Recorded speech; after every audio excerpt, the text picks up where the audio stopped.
Good afternoon my dear students, सभी को नमस्कार, जय हिंद और राधे राधे। सारे बच्चे क्लास में आ जाइए बेटा। Yes guys. हाँ बेटा, मीटिंग फॉर अटेंडेंस, अपनी अपनी अटेंडेंस दे दीजिए सारे बच्चे। अब मैं आपके मैसेज देख पा रहा हूँ। हाँ बेटा, कैसे हैं आप लोग, जल्दी से बताइए। हाँ प्यारे बच्चों, जल्दी से आ जाओ बेटा क्लास में, सारे बच्चे आ जाइए। आज हम प्रेसी राइटिंग यानी संक्षिप्त लेखन की सेकंड क्लास करेंगे, जहां पर आप लोग हमारे साथ 2022 के क्वेश्चन पेपर को डिस्कस करेंगे, है ना। आपको याद होगा मैंने आपको प्रेसी राइटिंग के लिए इसमें होमवर्क दिया था। खुशी, शिवा, तनय रंजन, गुड आफ्टरनून बेटा। मैं सबसे पहले बता दूं कि मेरी तबीयत खराब थी, मेरे को बुखार था। I was having arthritis fever, इसलिए मैं क्लास नहीं ले पाया पिछले 3 दिनों में। हाँ बेटा, मैं सभी के कमेंट देख पा रहा हूँ। जगजीवन, निशा, अभिषेक, सोनू, कंसे, कनिष्क, ओके। हाँ बेटा सभी को, ऋतु बेटा सभी को नमस्कार। हाँ मेरी हेल्थ अब ठीक है। सबसे पहले आपको एक अच्छी चीज बता दूं कि कल से ग्रामर शुरू हो रही है, जो बच्चों की भारी डिमांड थी कि ग्रामर कराई जाए, है ना। तो कल से हम ग्रामर शुरू कर रहे हैं। हाँ बेटा, अब मैं ठीक हूँ, थोड़ा सा कमजोरी है लेकिन I am fit and fine, thank you very much for that. हाँ बेटा, क्लास बिल्कुल चल रही है धनंजय भाई। नमन करें, आप हमने आपको मिस किया, ओके थैंक यू बेटा। चलिए तो आगे बढ़ते हैं। प्रेसी राइटिंग में आपको याद होगा मैंने पिछली बार क्या कराया था, आपको ये याद होगा। पिछली बार मैंने 2022 का आपको पूरा बताया था कि कैसे करना है, ये हमने पूरा पढ़ा था, ठीक है, आपने किया होगा। अब हम 2021 का क्वेश्चन पेपर देखेंगे, ठीक है। 2021 का देखेंगे और मैं फिर से बता रहा हूं कल से ग्रामर शुरू हो रही है, ठीक है। हाँ बेटा मैं ठीक हूँ, निखिल जी थैंक यू। हाँ बेटा मैं ठीक हूँ, थैंक यू बेटा। चलिए तो बेटा सबसे पहले आप लोग ये 2021 का क्वेश्चन पेपर करने जा रहे हैं, इसको ध्यान से देखिएगा, ठीक है। 2021 प्रेस राइटिंग है ये। और 2022 का जो आंसर है प्रेस राइटिंग का, वो मैं आपको पीडीएफ में दे दूंगा। रिसेंट डिकेड्स यानी कि हाल फिलहाल के दशकों में। रिसेंट मतलब क्या है, हाल फिलहाल, ठीक है। तो क्या लिखा है जरा इसको ध्यान से देखिएगा। Recent decades have witnessed an upsurge of literature on Indian settled abroad। कि हाल फिलहाल के दशकों में एक उभार देखा गया है, मतलब कि और ज्यादा डिमांड में क्या, literature on Indians settled abroad, कि वो लिटरेचर उन भारतीयों पर जो विदेशों में बस गए हैं, उन पर ज्यादा लेख लिखने को मिल रहे हैं। Mainly 3 types of writing can be distinguished, कि 3 तरह की अलग अलग चीजें लिखी गई हैं। हिस्टोरिकल यानी कि इतिहास, ठीक है। दूसरा डिप्लोमेटिक यानी राजनयिक, और तीसरा एंथ्रोपोलॉजिकल यानी कि नृव्य वैज्ञानिक। The historical works provide an account of phase of immigration, कि इतिहास में क्या शामिल है, कि कैसे वो इमिग्रेट हुए, मतलब कि अपना देश छोड़ के दूसरे देशों में गए, है ना, of Indians and their early life situation in foreign land. इतिहास में क्या आता है कि कब वो किन स्थितियों में किन किन देशों में गए, और शुरुआत में उनकी स्थिति क्या थी जब वो एक विदेशी धरती पर गए। डिप्लोमेटिक का मतलब है read like to country reports on the status and problems of Indians beyond seas, कि जो डिप्लोमेटिक है वो क्या डिस्कस करता है, उनकी स्थिति, स्टेटस, कि क्या उनका सामाजिक स्टेटस है, आर्थिक स्टेटस है, उनकी समस्याएं किनकी, वो भारतीय जो समुद्र के पार चले गए। The anthropological works are in the nature of ethnographic यानी जातीय विवरण, accounts with their accent on cultural continuity, कि अलग अलग जाति के, अलग अलग संस्कृति के लोग जो गए,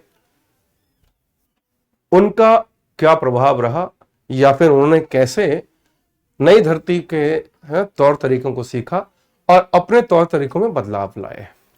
क्या यहां तक क्लियर है? Yes Vijwan, I am very much healthy and fine but a little bit weakness. आप जरा इसका मुझे एक सेंटेंस बताइए, या आपको लगता है 2 सेंटेंस, तो बताइए प्लीज।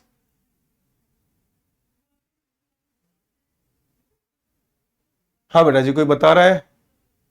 नहीं बेटा, लिखना नहीं है। बताइए जरा। यस गाइस, मैं फिर से बता दूं, ग्रामर कल से शुरू हो रही है आपको, बिल्कुल बेसिक से। हाँ बेटा, जरा नोट नहीं करना है बेटा, ये तो आपको पीडीएफ में मिल जाएगा। यस गाइस, लेट आएंगे तो कैसे समझ में आएगा बेटा? हाँ, जरा इसको जरा समझाओ। मैंने हिंदी में समझा दिया, इंग्लिश लिखी हुई है। मुझे एक सेंटेंस बताइए आप क्या समझे। ज्योति ने लिखा है माइग्रेशन विद कल्चर, और कोई बताएगा इंडियन।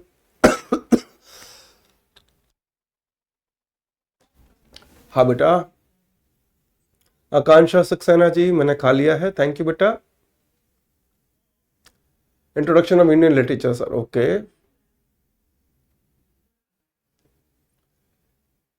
हाँ बेटा।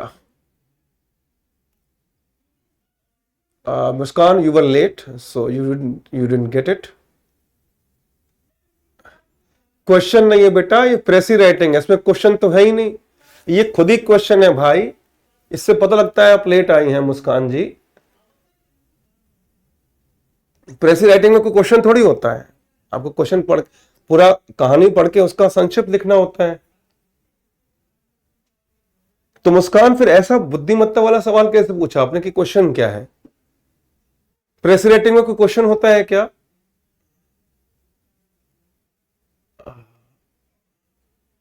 हाँ बच्चों, जरा बताइए, प्रेसी राइटिंग यानी संक्षिप्त लेखन में कोई क्वेश्चन होता है? यस या नो? मुस्कान बहन को जवाब मिल जाएगा। मगर क्वेश्चन तो बताइए। स्टार्टिंग में यही तो होता है, क्वेश्चन क्या होता है जरा बताना। हाँ बेटा, पक्का बताइए कि क्या कोई क्वेश्चन क्या होता है? क्या कोई क्वेश्चन होता है क्या? स्मृति बेटा, आज ही क्वेश्चन पेपर देखना, ओरिजिनल पेपर, उसको बोलना सॉरी भैया, आपको तो देखा ही नहीं मैंने क्वेश्चन पेपर को, है कोई क्वेश्चन तो होता ही नहीं है। आज ही देखना क्वेश्चन पेपर और बोलना क्वेश्चन पेपर से कि सॉरी भैया, आपको देखा ही नहीं मैंने कभी। चलिए आगे बढ़ते हैं, ये क्लियर हो गया। Second paragraph, varieties of writing apart, the existing literature shares three notable features। कि जो लिखा गया है, अलग अलग जो वैरायटी ऑफ राइटिंग्स, मतलब अलग अलग लेखनी जो लिखी गई है, और जो एग्जिस्टिंग लिटरेचर है, उसमें तीन नोटेबल फीचर्स हैं, तीन मुख्य विशेषता है इन कॉमन। क्या क्या है? One, much of it is in the form of country specific profile, कि इनमें से एक है जिसमें है ना, एक देश विशेष, जैसे अमेरिका विशेष में जो भारतीय गए उनकी प्रोफाइल के बारे में। Cross country comparisons are few, और कुछ क्रॉस कंट्री कंपैरिजन हुए, मतलब दो देशों के बीच की तुलना। ठीक है बेटा, क्या है कि दो देशों की, जैसे कि इंडिया से जो भी भारतीय अमेरिका गए, उन दो देशों की तुलना की गई, है ना, कि इनमें क्या अंतर है, क्या क्या समानताएं हो सकती हैं, क्या क्या अंतर हो सकते हैं। नंबर टू क्या है? नंबर वन क्या था, ये रहा। Number two, most of it is descriptive, कि इसमें से अधिकतर जो कंपैरिजन हुआ वो डिस्क्रिप्टिव हुआ, with analytical ideas in imaginative hypothesis in short supply, जिसमें एनालिटिकल मतलब कि विश्लेषणात्मक आइडियाज या फिर कल्पनाशील इमेजिनेटिव आइडियाज, इनकी शॉर्ट सप्लाई थी। तीसरा क्या है? तीसरा है, for most part it tends to project the problem in colonial perspective, यानी इसको उपनिवेशिक नजरिए से भी देखा गया। कि जैसे आपको याद होगा, जब अंग्रेज हिंदुस्तान पे शासन करते थे तो कई प्रकार के धार्मिक या सांस्कृतिक बदलाव आए। इसी तरह से जब हिंदुस्तानी बाहर देशों में बसे तो उनमें क्या धार्मिक, सांस्कृतिक, आर्थिक बदलाव आए, उसके बारे में क्या इसमें मुझे बताइए। इसका मुझे एक सेंटेंस में बताइए, सेंटेंस लंबा हो सकता है, कोई प्रॉब्लम नहीं। इसका क्या संक्षिप्त होगा? मैंने हिंदी बता दी है, हाँ जरा बताइए। यस गाय, जल्दी से बताइए प्लीज। बेटा समझ में इसलिए नहीं आ रहा है क्योंकि ग्रामर नहीं आती है।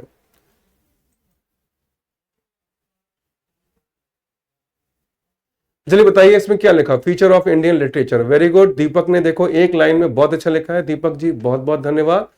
दीपक ने लिखा है फीचर ऑफ इंडियन लिटरेचर कितने वर्ड्स का होता है बेटा, ये जो दिया गया है उसका 1/3। अगर 1000 शब्द हैं तो उनका 1/3 यानी 300। 100 शब्द का है तो 30, 200 शब्दों का है तो 60, 300 शब्दों का आए तो 90। ऐसे होता है बेटा।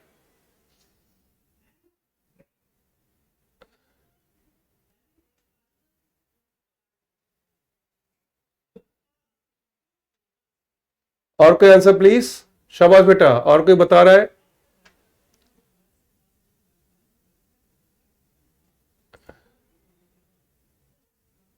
चले बेटा, significance of Indian writing, feature of literature, okay. Grammar बेटा कल से होगी, मैं 3 दिन से बीमार था इसलिए क्लास नहीं हो पाई। आज प्रेस राइटिंग की आखिरी क्लास है ये। Okay Shiv Shankar, very good बेटा, वेरी गुड। इन्होंने लिखा है comparison between two countries, imaginative and colonial. Okay चलिए आगे बढ़ते हैं।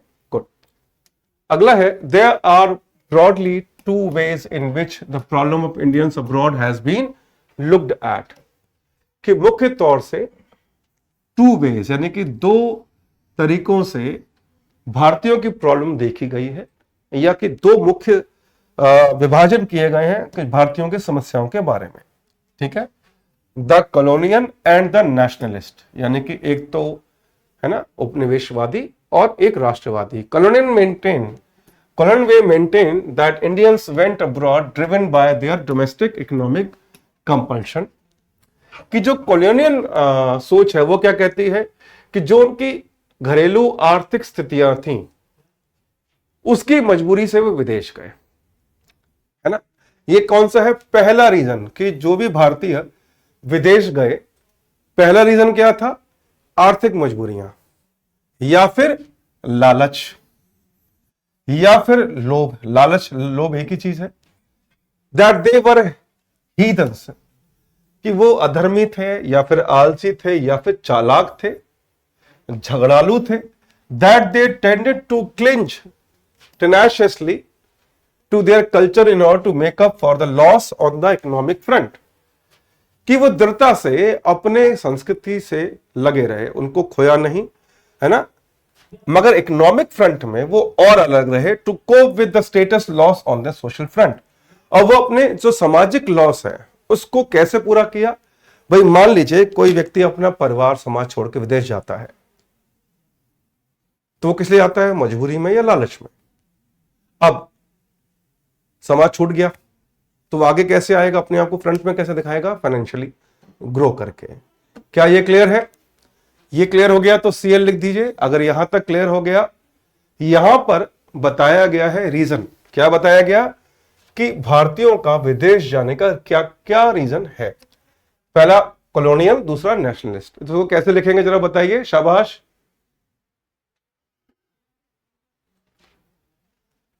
यहां तक क्लियर हो गया बेटा?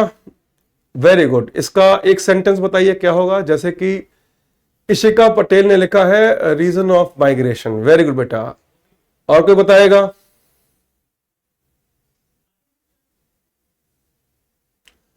निकिता ने भी लिखा है रीजन ऑफ माइग्रेशन, या 2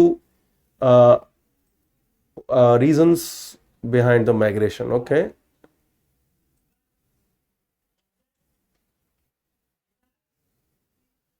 शाबाश। इन इंडिया नहीं बेटा, फ्रॉम इंडिया होगा। रक्षा बेटा, इन इंडिया नहीं, आए नहीं गए तो फ्रॉम इंडिया, है ना। चलिए अगला पैराग्राफ क्या कह रहा है? That they were so carried away by their desire to grab wealth and power that they had no compunction at throwing the natives out of employment and power in the latter's own land. मतलब क्या है इसका? तो वो इतने ज्यादा carried away हो गए। कैरिड अवे मतलब मोह, मतलब मोह माया में चले जाना, मोह होना, प्रभावित होना, आकर्षित होना। अपने डिजायर यानी अपनी इच्छाओं ने जकड़ लिया। किसकी इच्छा?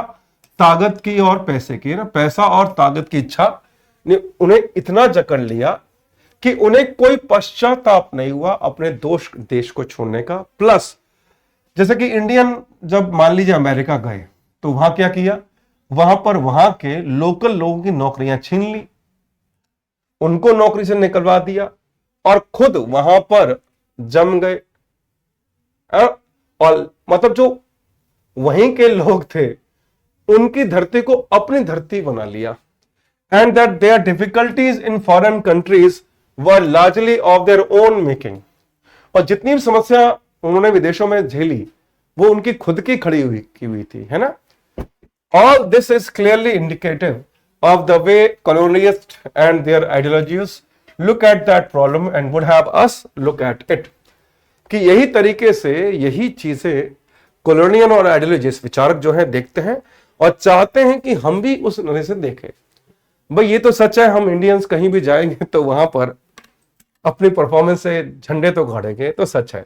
मगर ये मैं नहीं कह रहा हूं, ये लेखक कह रहा है। मतलब कि लेखक ने साबित कर दिया कि हम इंडिया जहां भी जाते हैं वहां झंडे गाड़ते हैं। आगे बढ़ जाए बच्चों, क्या ये क्लियर है? क्या ये क्लियर हो गया? जल्दी से बताइए। अगर क्लियर हो गया है तो लिखिए जरा एक सेंटेंस में। हाँ बेटा, इसका जरा एक लाइन में समरी बनाइए। Yes guys.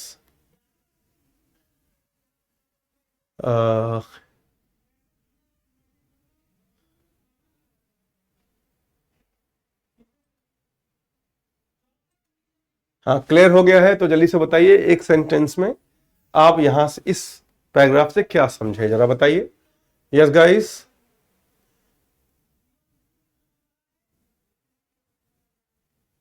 क्या बात है, ऋतु ने बड़ा अच्छा लिखा है। Indians have guts to grab their desire. Good बेटा, ऋतु बेटा बधाई हो, आपने बहुत अच्छा लिखा।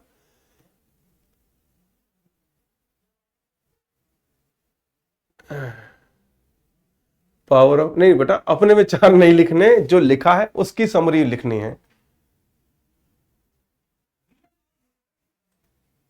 आकाश ने बहुत अच्छा लिखा है। Indians leave their influence, supremacy of Indians. Very good. Sachin भाई।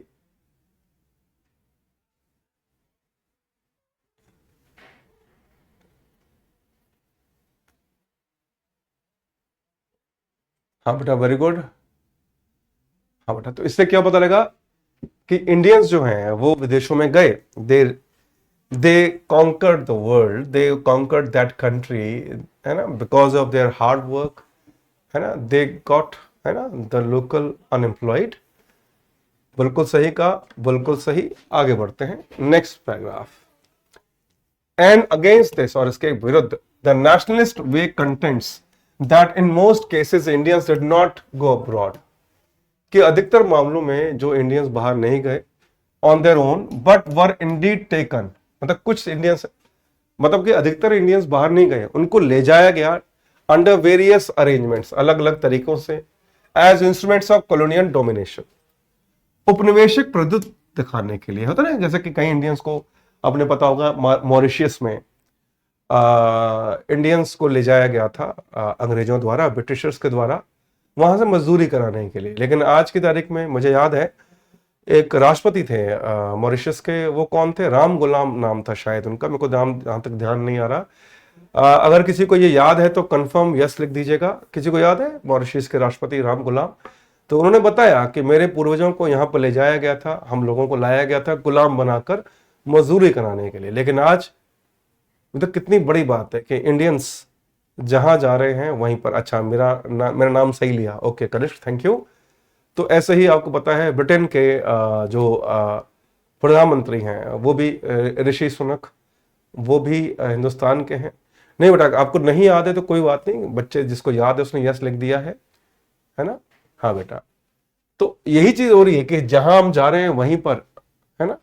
चलिए, that they were not led by their own predatory instinct, मतलब कि वो खुद से कब्जा करने के उद्देश्य से नहीं गए, उन्हें ले जाया गया। Instead they were lured, उसकी जगह उन्हें लालच दिया गया, उन्हें धोखा दिया गया, है ना, कॉलोनियल डिजाइन दिखाकर कि they did not plunder the country they went to। उन्होंने जिन देशों में गए वहां लूटमार नहीं की। Instead they served its development, मतलब कि जितने भी इंडियंस बाहर गए उन्होंने लूट मार नहीं की, उनको तो लालच देकर, अच्छी जिंदगी का लालच देकर, या फिर है ना उनको धोखे से ले जाया गया, लेकिन वहां पर वो लूट मार नहीं करी इंडिया ने। उन्होंने क्या किया, उन्होंने अपनी मेहनत से वहां के विकास में, वहां जो भी देश को जरूरत थी उस हिसाब से काम किया, और है ना worked hard to better the lot of its residents, और अपनी जिंदगी को बेहतर किया वहां के रहने वालों के हिसाब से, है ना बेटा। अब सोचो ना, ये तो कितनी कमाल की बात है कि उनको मजदूरी के रूप में ले गया, गुलाम के रूप में ले जाया गया, लेकिन वहां पर उन्होंने सबसे अधिक विकास किया। तो जरा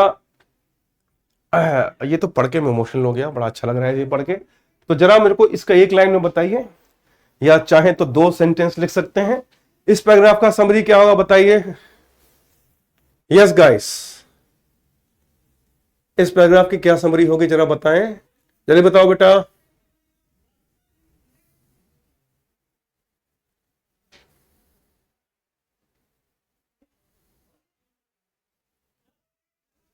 क्या बात है, ethics of Indian diaspora, very good Sachin.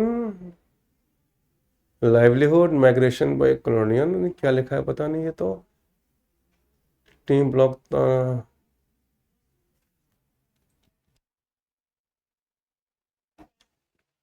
बेटा आशु, मेरे को बंगाली नहीं आती तो बार बार बंगाली ना लिखें।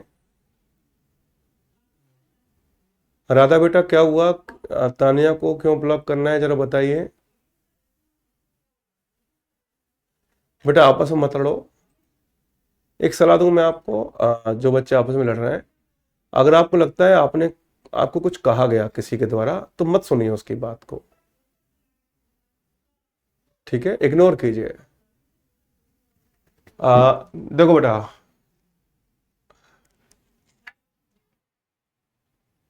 याद रखना, जो व्यक्ति दूसरों से लड़ाई झगड़े में ध्यान देता है वो कभी आगे नहीं बढ़ पाता, ठीक है। Okay, ethical culture of Indians, Indian culture instruments of colony, wherever Indian goes they left doing hard work, their development, okay, destiny and development duped in very, but आपस में मत लड़ो, ठीक है।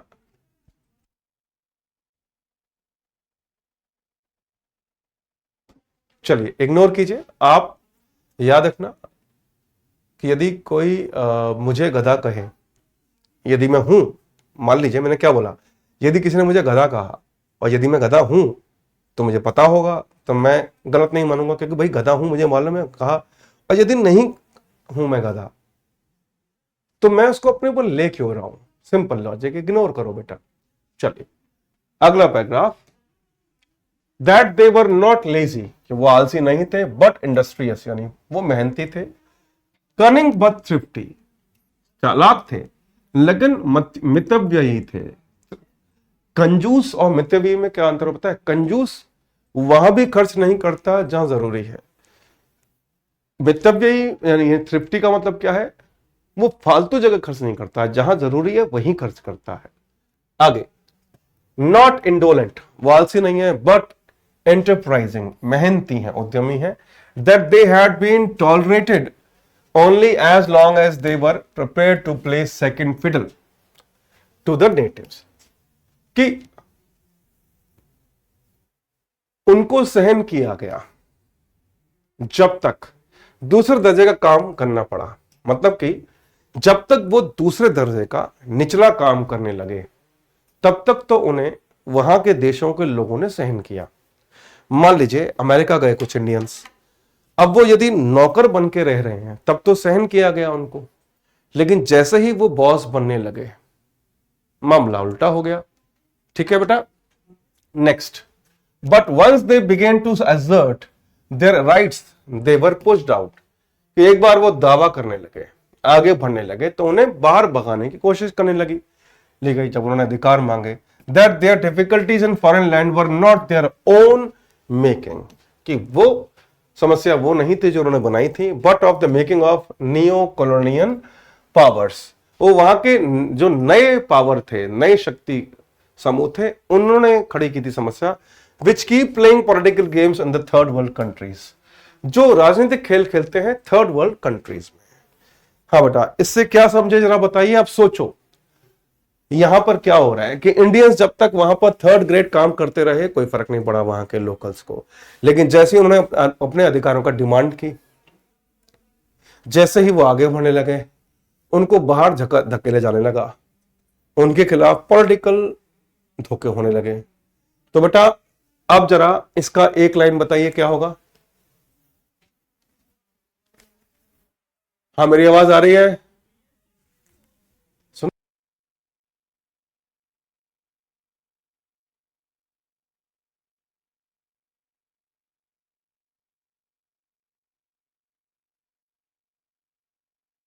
क्या मैं आगे बढ़ जाऊं बेटा?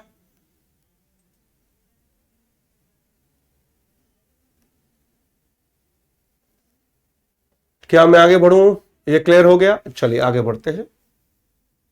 Very good. एथनिक कॉन्फ्लिक्ट बहुत अच्छा लिखा है अविनाश,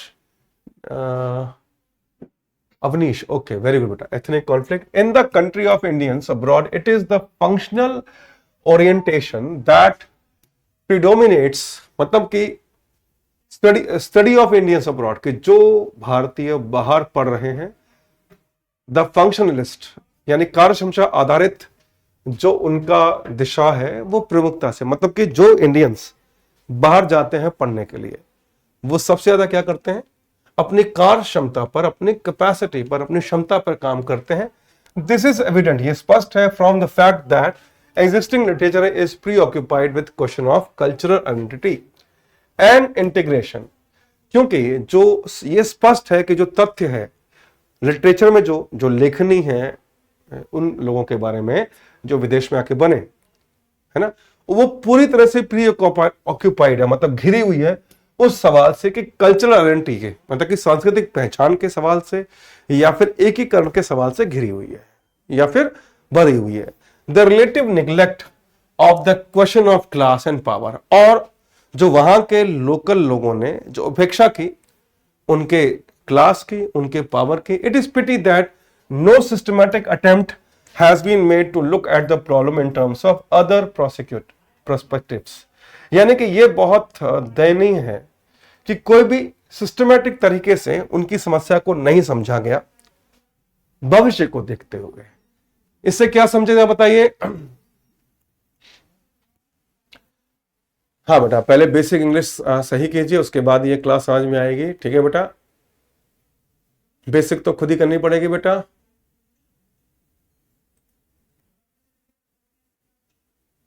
जल्दी से बताइए इसमें क्या समझे।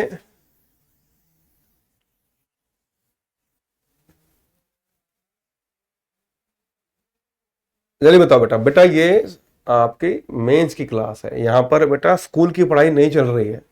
ठीक है, ये ऊपर कर लिया, बोले ये मेंस का है, जब आप प्री निकालेंगे तभी मेंस में पहुंचेंगे, तो वही चीज आपको करनी पड़ेगी।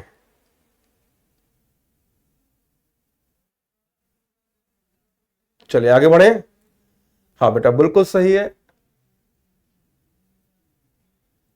Very good. यहां पर बताया गया है कि इंडियंस ने क्या समस्या फेस की और उसके लिए कोई भी सिस्टमेटिक तरीका नहीं हुआ। चलिए बेटा, ओके चलिए बेटा।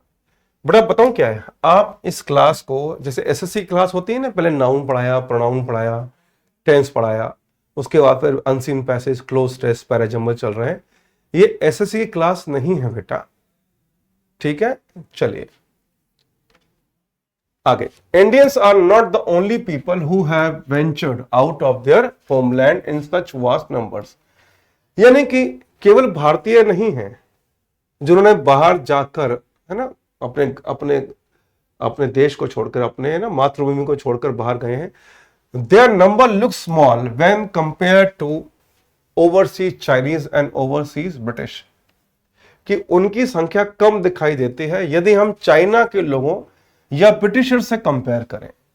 There relative lesser numbers notwithstanding, मतलब कि वो उनका, मतलब जो इंडियंस बाहर गए उनके मुकाबले जो ब्रिटिशर्स और चाइनीज हैं जो दूसरे देशों में गए वो बहुत ज्यादा है।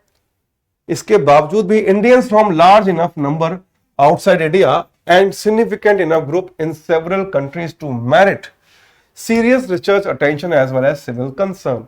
यानी कि चाइनीज भी गए, ब्रिटिशर्स भी गए दूसरे देशों में, लेकिन छोटी संख्या, मतलब बाकी दुनिया के लोगों से कम संख्या होने के बावजूद भी उन्होंने अपनी क्षमता से, अपनी सफलता से, अपनी योग्यता से अपनी एक पहचान बनाई, जिससे लोगों का उन पर ध्यान खींचा।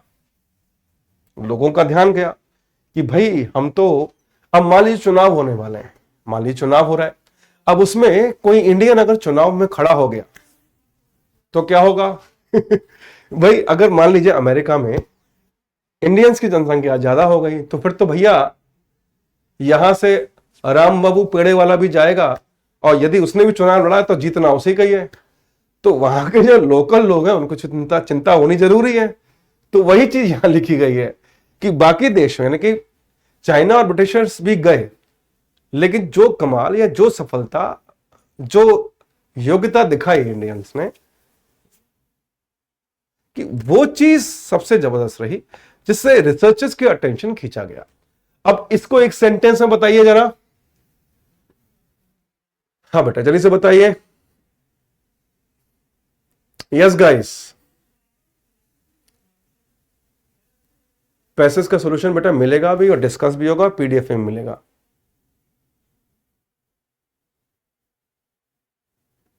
दीपक करें talent and dedication, story of success despite. Okay,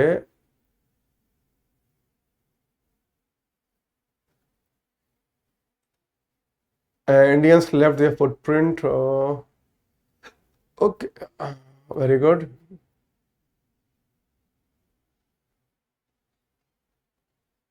और कोई इंडियन स्ट्रेंथ, और कोई आंसर आ रहा है बेटा? चलिए शाबाश। शिवानी बेटा बेटर की स्पेलिंग सही करो। बेटर है वो, बाटर नहीं है। बाटर लिखा है आपने, इसको बेटर करो। अगला, spread over most parts of the world, कि दुनिया के बाकी हिस्से में जो फैले हुए हैं, Indians are found more in same region than in others, कि इंडियंस आपको कुछ ही क्षेत्रों में दिखाई देंगे बाकी जगह के मुकाबले। They are concentrated in south, वो सबसे ज्यादा कहां पर है? साउथ में, साउथ ईस्ट में, साउथ वेस्ट एशिया में, साउथ अफ्रीका में, ईस्ट अफ्रीका में, वेस्टर्न यूरोप में, नॉर्थ अमेरिका में, एंड द कैरेबियन आइलैंड सुना है? Taking 1500 as the minimum figure, मतलब कम से कम 1500 होंगे। Overseas Indians are found in as many 53 countries, मतलब कि टोटल ऐसी 1500 छोटी छोटी जगह पर हैं। और यदि देखा जाए तो भारतीय कितने देशों में फैले हुए हैं? 53 कंट्रीज में। और इन 53 कंट्रीज के 1500 जगह हैं जहां पर भारतीय हैं। They form a majority in at least 3 foreign countries, और वो कम से कम 3 देश हैं, फॉरेन कंट्रीज है, जहां पर उन्होंने अपनी मेजोरिटी हासिल की है। और मेजोरिटी में 74% है ना? मॉरिशस में कितने हैं? 74% इंडियंस हैं। सॉरी, हाँ 74%, मतलब मॉरिशस में 74%, वहां पर इंडियन ही जीतेगा फिर तो। फिजी में 49% है ना? गुआना में 53% इंडियंस हैं। कमाल हो गया, मतलब आर क्लोज टू मेजोरिटी। अब त्रिनाद में वो मेजोरिटी के पास आ गए हैं, त्रिनाद और टबैको में, वेयर दे आर 40%, वो अभी 40% हो चुके हैं, अगेंस्ट 43% ब्लैक। यानी कि जो ब्लैक लोग हैं त्रिनाद और टबैको, जो 2 जगह हैं, वहां पर 40% हो चुके हैं, और उनके खिलाफ केवल 43% ब्लैक है। मतलब कि ब्लैक जो हैं वहां के लोकल लोग, उनके मुकाबले में इंडियन ज्यादा होते जा रहे हैं। ये तो कमाल हो गया भाई, ये तो फिर जाना पड़ेगा मुझे लगता है। अब तो मैं भी सोच रहा हूं जाऊं, वहीं से पढ़ाऊंगा मैं। आगे वाले बच्चों, यस गाइस, क्या ये क्लियर हो गया? लगता है मुझे भी अफ्रीका में अब चुनाव लड़ना चाहिए।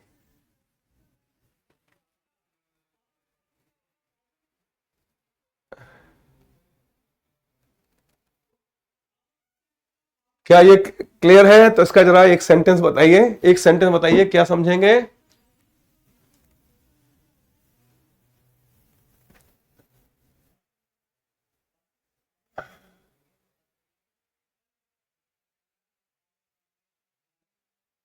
ये क्या कह रहे हैं, जुमन ज्योति कह रहे हैं अखंड भारत। बेटा ये तो अखंड हिंदू इंडिया नहीं, अखंड धरती बनाएंगे मुझे लग रहा है।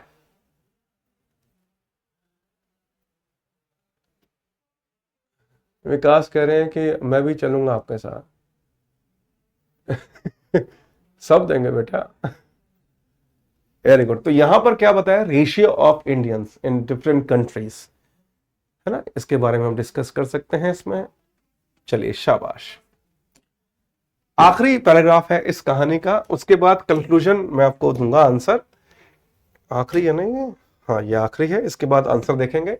इन respect of the regional derivatives and settlements there are noticeable some broad interesting patterns, कि अगर उनके रीजनल डेरिवेटिव्स को देखा जाए कि कैसे कैसे उन्होंने आगे बढ़े हैं, कैसे कैसे उन्होंने अपने रहने खाने पीने की अलग अलग चीजें बसाई हैं, दे आर नोटिसेबल, वो नोटिस किया जा सकता है। सम ब्रॉड इंटरेस्टिंग पैटर्न, तो उनका एक इंटरेस्टिंग पैटर्न देखा गया है। There is preponderance on South Indians, इसमें भी सबसे ज्यादा कौन मिलेंगे विदेशों में जो इंडियंस हैं, साउथ इंडियंस हैं, मुख्य तौर से तमिल्स हैं इन साउथ ईस्ट एशिया। ये कहां मिलेंगे, साउथ में और साउथ ईस्ट एशिया में। साउथ अफ्रीका में ईस्ट इंडियंस जो हैं, जो ईस्ट इंडिया के जो लोग हैं वो मिलेंगे आपको वेस्ट इंडीज में। पंजाबीज और गुजरातीज जो हैं, पंजाबीज और गुजरातीज वो अफ्रीका में मिलेंगे, यूरोप में मिलेंगे, नॉर्थ अमेरिका में मिलेंगे। This is not underestimated the presence of Indians of other region origin in these parts of the world. और ऐसा नहीं कि बाकी जो इंडियंस हैं वो दूसरे पार्टों में नहीं है दुनिया के, वो भी हैं, but just to indicate that there are some perceptible regional linkages, कि कुछ रीजनल लिंकेज हैं between regions of origin and of the settlement. भैया सीधी बात है, अगर पंजाब से कुछ लोग गए, मान लीजिए अफ्रीका गए होंगे, तो वो पंजाबी है ना, आपस में एक दूसरे रिश्तेदारों को, फूफा के, मामा के, लड़के के, चाचा के, पड़ोसी को, ऐसे करके जो साउथ इंडियंस गए, तो जिन देशों में साउथ इंडियंस गए उन देशों में उन्होंने अपने जानकारियों को लिया। जिन देशों में इंडिया के लोग गए, है ना, ईस्ट के गए जिस एरिया में अफ्रीका के, वो वहां पर, है ना। ऐसे ही जो गुजराती और पंजाबी गए अफ्रीका में, यूरोप में, नॉर्थ अमेरिका में, तो उन्होंने अपने एरिया के लोगों को लिया, है ना। सीधा सिंपल है। हाँ बेटा ऑस्ट्रेलिया में है, मुझे पता है, मेरे खुद के लगभग 7 दोस्त हैं बचपन के जो ऑस्ट्रेलिया में ही रहते हैं। दैट इज ट्रू, है ना। चलिए अब जरा इसका बताइए क्या लिखना चाहेंगे आप। Power and integration of Indians.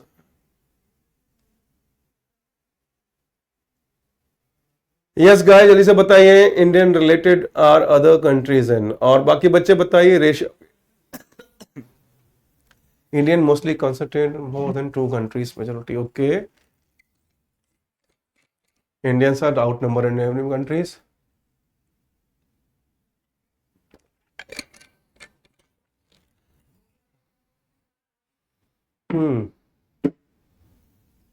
Indian people are in the world. Okay चले, ओके। अश्वी के भी 2 फ्रेंड हैं। अच्छा अश्विनी, विकास के 2 फ्रेंड हैं वहां पर। गुड, चलिए आगे बढ़ते हैं। अब इसका आंसर कैसे दिया गया, देखो आंसर देते समय क्या चीज की गई। इन रिसेंट ईयर्स, कुछ पिछले सालों में, there has been significant increase in literature, कि कुछ महत्वपूर्ण लिटरेचर मतलब कि लेखनी की गई है इंडियंस के लिए जो विदेशों में रह रहे हैं, फोकसिंग ऑन 3 मेन, और जिसमें कि 3 चीजें हैं मुख्य जो लेखनी लिखी गई है, जो लेख लिखे गए हैं। उसमें है एक तो हिस्टोरिकल, डिप्लोमैटिक और एंथ्रोपोलॉजिस्ट। हिस्टोरिकल जो है वर्क डिस्कस करता है इंडियन माइग्रेशन को कि कब हुआ। डिप्लोमैटिक दिखाता है क्या रिपोर्ट है, मतलब कि उनकी क्या स्थिति है, फाइनेंशियल स्थिति, पॉलिटिकल स्थिति। और एंथ्रोपोलॉजिस्ट जो है वो अध्ययन दिखाता है सांस्कृतिक जो आदान प्रदान हो रहा है, सांस्कृतिक बदलाव हुए हैं। However much of this literature is country specific, ये देश विशेष को लेकर है, largely descriptive and often presented from colonial perspective, जो कॉलोनियल नजरिए से दिया गया है। ठीक है, इस तरह से आप कर सकते हैं आंसर। इसका सेकंड पैराग्राफ इसी का है, टू प्राइमरी पर्सपेक्टिव्स के दो मुख्य पर्सपेक्टिव हैं, नजरिए हैं, है ना।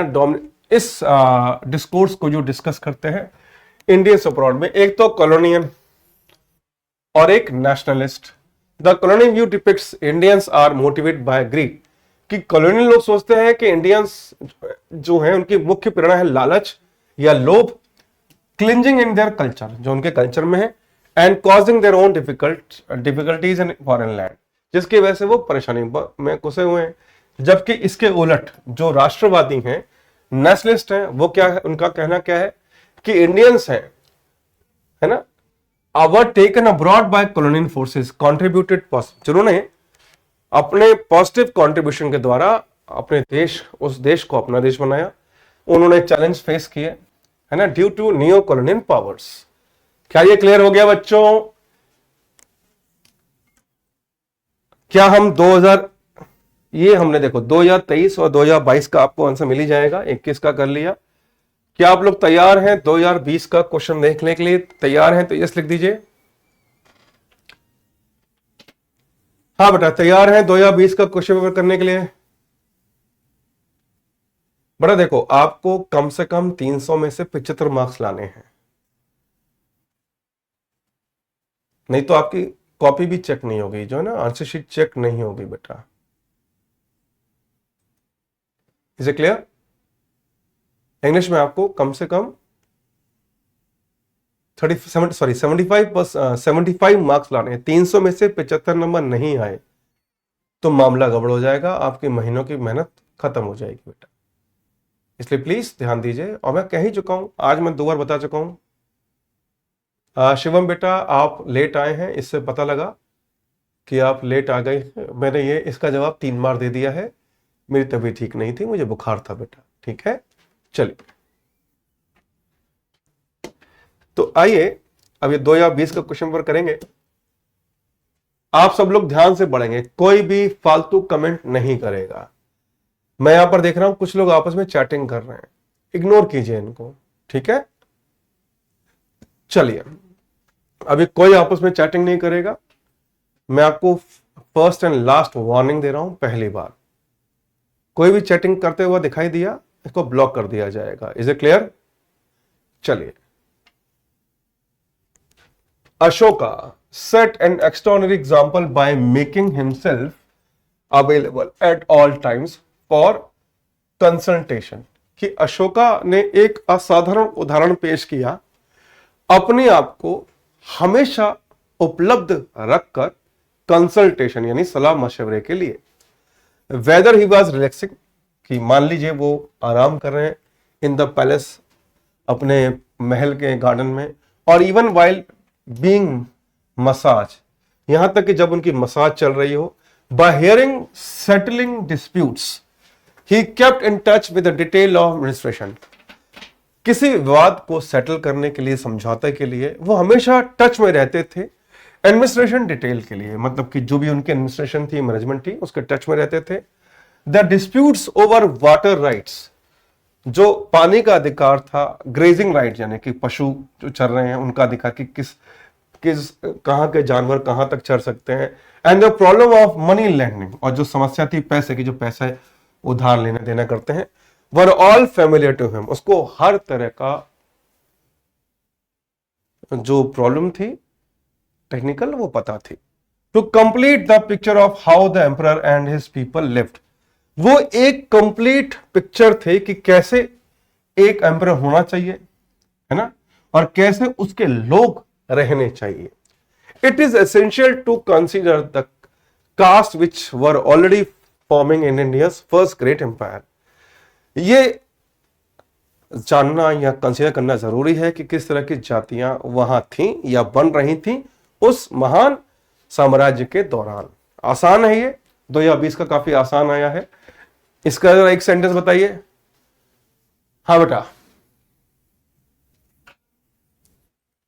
जल्दी बताइए बेटा, इसका एक सेंटेंस बताइए जरा। हर्षित बेटा, ये आप लिख रहे हैं खुशबू तुम बेवकूफ हो। हर्षित बेटा, महिलाओं का सम्मान अगर नहीं कर सकते हो तो कम से कम चुप रहो, यहां पर यह चीज बर्दाश्त नहीं होगी। आप महिलाओं का सम्मान नहीं कर सकते तो आपको चुप रहना चाहिए, मगर इस तरह की फालतू बात न लिखें, आपसे निवेदन है।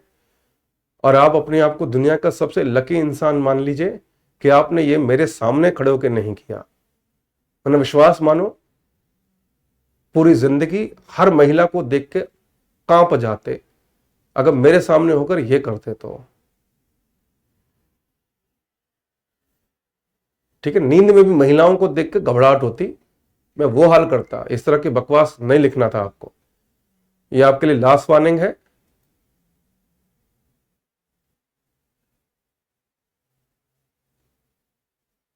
गर्ल्स, आपको एक सलाह देता हूं, यदि कोई लड़का बकवास करे तुरंत स्क्रीनशॉट ले लो, ये तो दूसरे कैमरे से फोटो लो। ठीक है, क्योंकि यदि किसी लड़की ने बेटा आपके खिलाफ एफआईआर कर दी ना, सरकारी नौकरी भूल जाना, हर गली मोहल्ले में पिटोगे। किसी ने अभी दूसरे मोबाइल से या कैमरे से फोटो ले लिया तुम्हारे कमेंट का और एफआईआर कर दी, कहीं के नहीं रहोगे बेटा। लड़कियों को बता दूं, इशारा कर दिया है, लड़कियों कोई ऐसा हरकत अब दोबारा करे तो फोटो ले लेना और फिर उसके बाद जो इच्छा हो कर देना, है ना। कोई लड़की अभी कोई लीगल कदम उठा लेना बेटा, कहीं के रहोगे नहीं। और घर पे पुलिस पहुंचेगी ना तो घर वाले भी कूटेंगे तुम्हें आके। समझ में आ रहा है?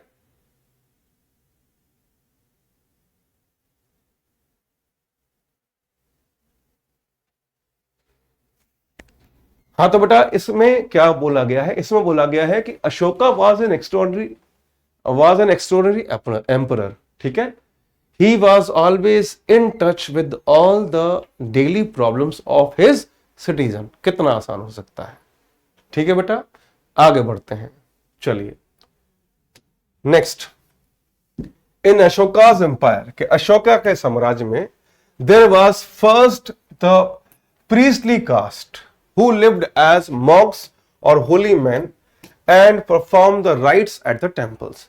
कि अशोका के साम्राज्य में जो पहली पुजारी जाति, जो प्रीस्टली कास्ट बनाई गई, जो रहती थी साधुओं के रूप में या फिर एक धार्मिक व्यक्ति के रूप में, जो सभी मंदिर के अनुष्ठान करती थी। They regarded themselves as superior to all others, वो अपने आप को औरों से सुपीरियर मानते थे। Their influence was so great, उनका प्रभाव इतना ज्यादा था, that it was sometimes a threat to the power of emperor himself. मतलब वो इतने ताकतवर या इतने प्रभावी लोग हो गए थे कि वो खुद राजा के लिए भी, सम्राट के लिए भी खतरा बन सकते थे। Next in importance came there are 3 legal caste, और उसके बाद इंपॉर्टेंस में 3 लीगल कास्ट आई। पहला हर्ड्समैन यानी चरवाहे, दूसरा कल्टीवेटर्स यानी किसान, एंड क्राफ्ट्समैन यानी शिल्पकार। ये लार्जेस्ट कास्ट थी, 3 लार्जेस्ट कास्ट, मतलब कि जो सबसे बड़ी कास्ट मानी जाती थी जनसंख्या में। While the soldiers, officials and councillor, जबकि जो सैनिक थे, सैन्य अधिकारी थे या काउंसलर्स थे, हु वर लेस इंपॉर्टेंट, जो कम इंपॉर्टेंट माने जाते थे, वर रिलेटिवली फ्यू, वो बहुत कम थे। फाइनली देयर वाज स्लेव्स, और आखिर में आते थे कौन, गुलाम या दास, and others outside the caste system altogether, और बाकी जो इस कास्ट सिस्टम से अलग थे। हाँ बेटा, अब ये क्लियर हो गया तो जरा बताइए प्लीज। यस गाइस, अगर ये क्लियर हो गया है तो एक सेंटेंस लिखिए।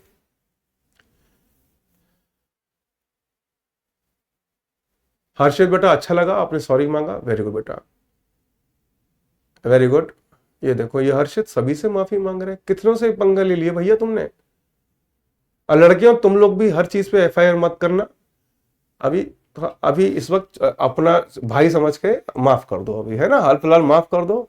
आगे से कोई बदतमीजी क्रॉस करे तो आप देख लेना, अभी कुछ मत करना बेटा, ये मेरी रिक्वेस्ट है गर्ल्स आप लोगों से।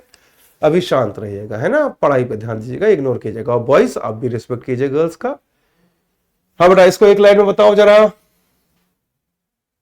ये तो आसान है, इसका आराम से एक लाइन बता सकते हैं। मैं साइड में हो गया हूं, आपको दे रहा हूं मैं 60 सेकंड। 60 सेकंड में, अरे घड़ी नहीं चल रही यार, चलिए इसको जरा 60 सेकंड आपकी घड़ी शुरू कर देते हैं, देखें जरा बच्चे क्या लिखते हैं। 60 सेकंड में इसकी समरी बताइए इस पैराग्राफ की, शाबाश।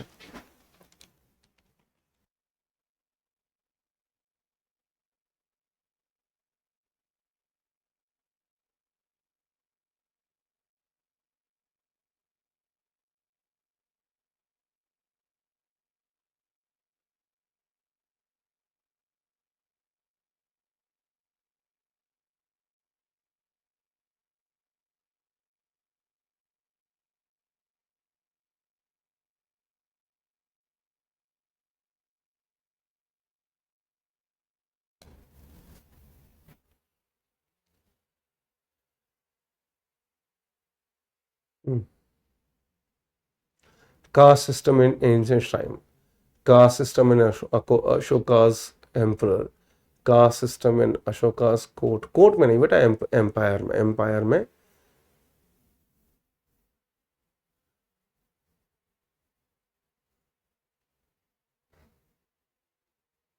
एक बच्चा है राज, उसने लिखा है बुद्धा। यहाँ कहीं भी बुद्धा है, यहाँ पर भगवान बुद्ध के बारे में कहीं भी लेख है? नहीं है। मैं फिर से कह रहा हूं, अपने मन से कुछ मत लिखना, जो कहानी में है उसी के अनुसार। तो यहाँ पर तो लॉर्ड बुद्धा के बारे में कुछ नहीं है बेटा, वो तो यहाँ तो केवल कास्ट सिस्टम बताया गया कि कास्ट सिस्टम में क्या क्या मुख्य थे। सबसे ऊपर आते थे प्रीस्ट, उसके बाद होली जो रहते थे मॉन्क और होली मैन के रूप में, उसके बाद आते थे आपके हर्ड्समैन, कल्टिवेटर्स और क्राफ्ट्समैन, है ना बेटा। चलिए आगे बढ़े, नेक्स्ट अगली चीज आइए देखते हैं। अगला पैराग्राफ क्या कह रहा है, जरा ध्यान से देखिएगा बच्चों। Thus the life of emperor and his people can made out from legends। हालांकि उनकी जिंदगी जो है ना, वहां के लोगों की जिंदगी वो किंवदंती, यानी कि जो किंवदंतियां कहते हैं, जो पीढ़ी दर पीढ़ी एक दूसरे से ना इंफॉर्मेशन मिलती है। स्क्रैप्स ऑफ राइटिंग, जो लिखनी मिली है टुकड़ों में, स्क्रैप्स मतलब है ना जो भी मिले हैं, have been preserved. It was extraordinary empire, ये एक एक्सट्राऑर्डिनरी एम्पायर था। Ashoka crafted with new ideas, Ashoka ने कई नए आइडिया क्राफ्ट किए। Which grew from study of Buddha and his followers, जो ग्रो किए कैसे? बुद्धा के और उनके अनुयायियों के अध्ययन से, है ना, जो उन्होंने सिखाया था। यहां पर बुद्धा आए हैं, यहां पर बुद्धा आए हैं। अब इनके बारे में क्या लिखो जल्दी बताइए, 60 सेकंड दे रहा हूं, लिखिए। इस पैराग्राफ के बारे में क्या लिखना चाहेंगे जरा बताएं। यस गाइस,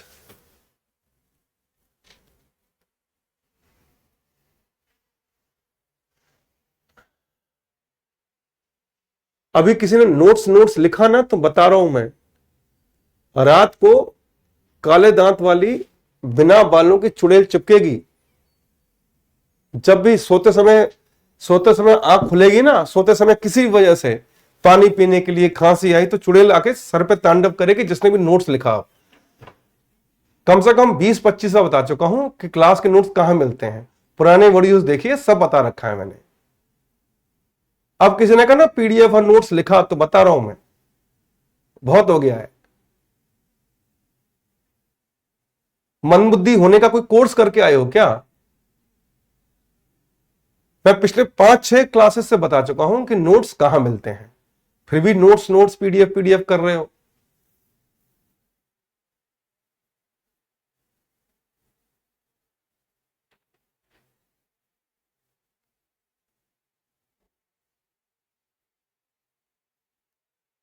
ये कौन है ये मायावी लोग जो नोट्स पीडीएफ बार बार लिख रहे हैं? है?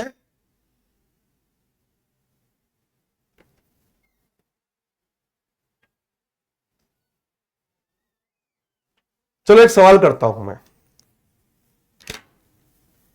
घर में सुबह सुबह झाड़ू पोछा लगता है कि नहीं? जल्दी बताओ, क्या झाड़ू पोछा लगता है, यस या नो? जल्दी से बताइए, जल्दी बताइए, क्या घर में रोज सुबह झाड़ू पोछा लगता है कि नहीं? यस या नो, जल्दी से बताइए, जल्दी लिखो, जल्दी लिखो। क्या घर में रोज सुबह झाड़ू पोछा लगता है? हाँ लगता है, बच्चे यस लिख रहे हैं। तो ऐसे ही जो बच्चे नोट्स की और पीडीएफ की माला जप रहे हैं, बेटा आप भी सुबह सुबह उठ के दिमाग का झाड़ू पोछा लगाया करो, ठीक है? दिमाग में झाड़ू पोछा जरूरी है। जितने बच्चे हैं ना ये पीडीएफ और नोट्स लिखे जा रहे हैं, मैं बता रहा हूं कुछ नहीं हो पाएगा।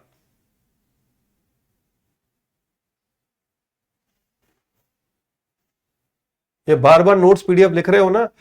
अच्छा, एक बच्चा कह रहा है कि यकीन करें मुझे नोट्स नहीं मिल रहे। बेटा आपके खिलाफ तो एलोन मस्क की साजिश है क्या, या चाइना की साजिश है कि आपको नहीं मिलने चाहिए, बाकियों को क्यों मिल रहे हैं? फिर बाकियों ने क्या अपने घुटने का पटेला गिफ्ट दिया है क्या मेरे को? पटेला किसको बोलते हैं? घुटने की कटोरी को बोलते हैं पटेला। वो पटेला अपने तोड़ तोड़ के बच्चों ने क्या मेरे को गिफ्ट में दिया है क्या, जो उनको नोट्स मिल रही है आपको नहीं मिल रहा है नोट्स? या फिर मार्क जुकरबर्ग ने मेरे को फोन करके बोला है कि इसको मत देना नोट्स, बाकी सबको दो। है?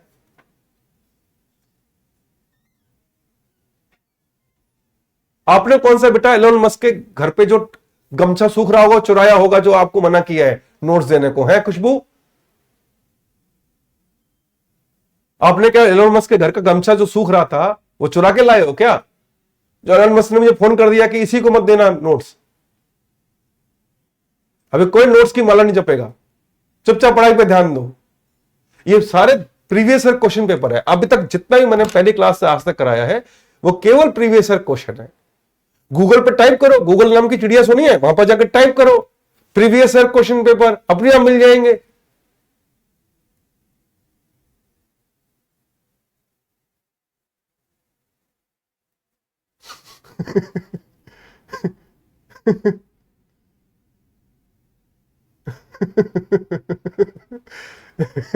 ललित कह रहे Buddha study Ashoka mind divert.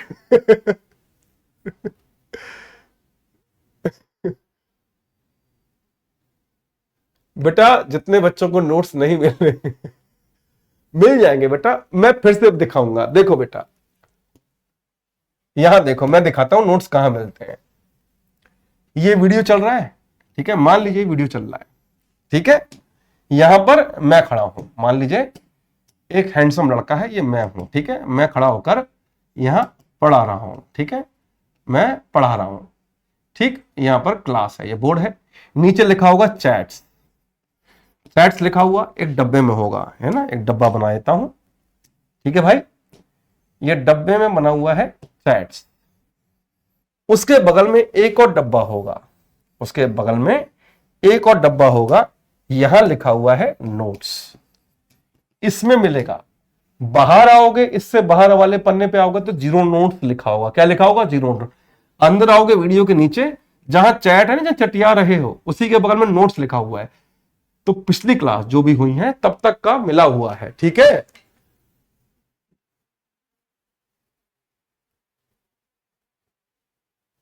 ये ड्राइंग है, हाँ बेटा फोटो ले लो।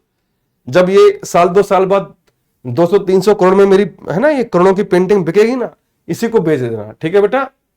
सबको पता है नेहा चौधरी लिख रही है, मैं क्या करूं बेटा, बच्चे फिर भी लिख रहे हैं कि नोट्स नहीं मिल रहे। अभी देखो मैं आपके सामने ऐप पे आ गया हूं, ऐप में आके मैंने फाइल खोली, उसमें मेरा हैंडसम नाम कहाँ है, हाँ ये रहा मेरा हैंडसम नाम।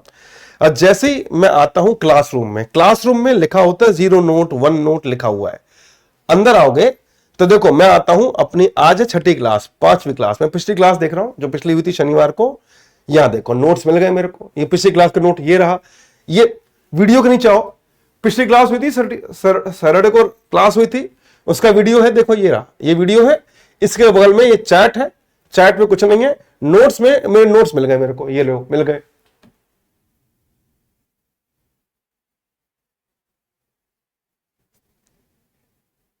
हाँ बेटा, है ना, इतना हैंडसम नाम है मेरा।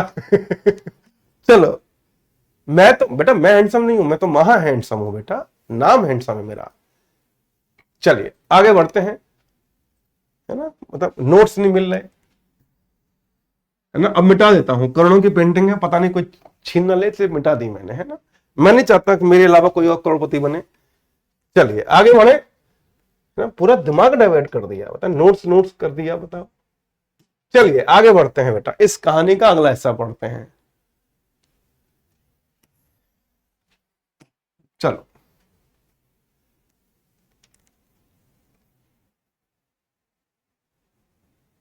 बेटा, जिसको भी नोट्स नहीं मिलते ना बेटा, ध्यान से देखा करो। चलो अब देखो अगला सेंटेंस क्या कह रहा है, इसको ध्यान देते हैं। Gautam the Buddha had lived nearly 3000 years earlier. जो गौतम बुद्ध थे वो लगभग 3000 साल पहले रहते थे, जिंदा थे, रहते थे। Little is known with certainty, कि उनके बारे में ना के बराबरी निश्चितता से कुछ कहा जा सकता है या लिखा या बताया, जानकारी कम है। एज ही ग्रू अप, कि जैसे जैसे वो बड़े हुए, बट इनन्यूमरेबल लेजेंड्स, मगर अथाह legend have found around his life, मगर उनकी जिंदगी के बारे में कई अनगिनत कहानियां हैं।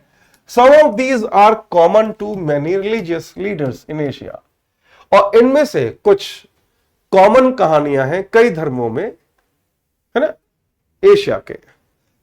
सच as capacity of walking on water, जैसे कि उनके अंदर क्षमता थी पानी पे चलने की। और मल्टीप्लाइंग फूड, और खाना है, मान लीजिए कि एक कटोरा खीर आ गई तो उसको खीर को बढ़ा के 5,000 कटोरे बढ़ा दिए, ठीक है, ऐसे करके।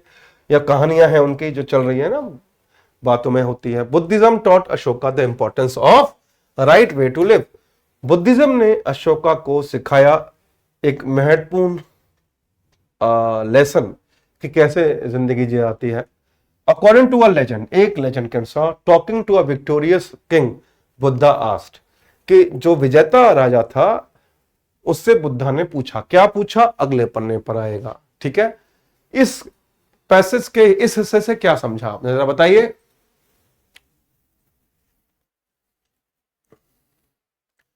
बेटा आप लोग इग्नोर करें, जो भी ये सोनिया बहन लिख रही हैं सर नोट्स चाहिए, इनको इग्नोर करो बेटा आप लोग। आप जरा पढ़ाई पे ध्यान दो। इसका एक सेंटेंस बताओ क्या होगा।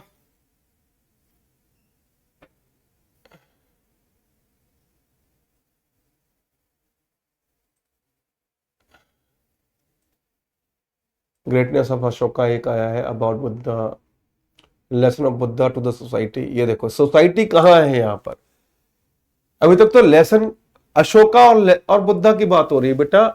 मगर दीपक आपने लिखा, उसके लिए धन्यवाद। Okay, Buddhism taught right to live, okay.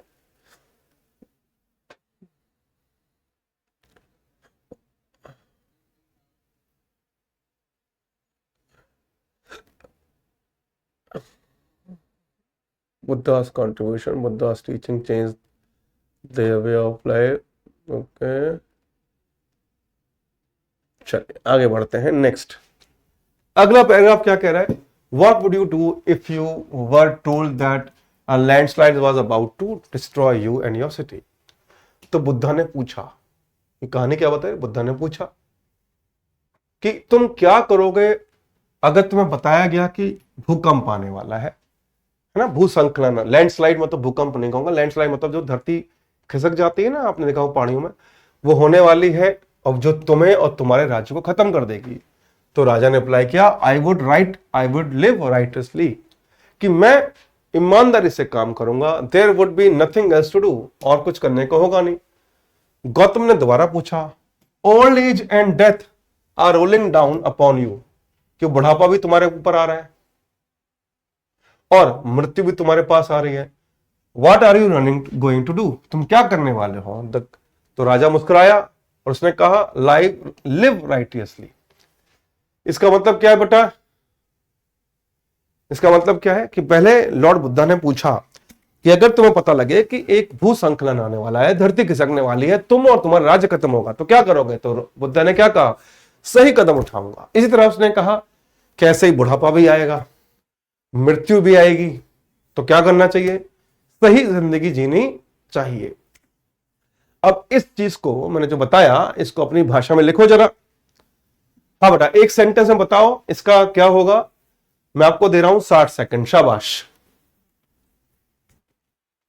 हाँ बेटा बताइए जरा, इसको एक सेंटेंस में क्या होगा, जरा बताएं। यस गाइस, जल्दी से बताइए प्लीज, इसका क्या बनेगा। मैं इंतजार कर रहा हूं बेटा। वेरी गुड, अमृता जी एक बार में समझ गई, लिव राइटियसली। ओके, या फिर आप कह सकते हो कि Buddha taught Ashoka how to live. Very good.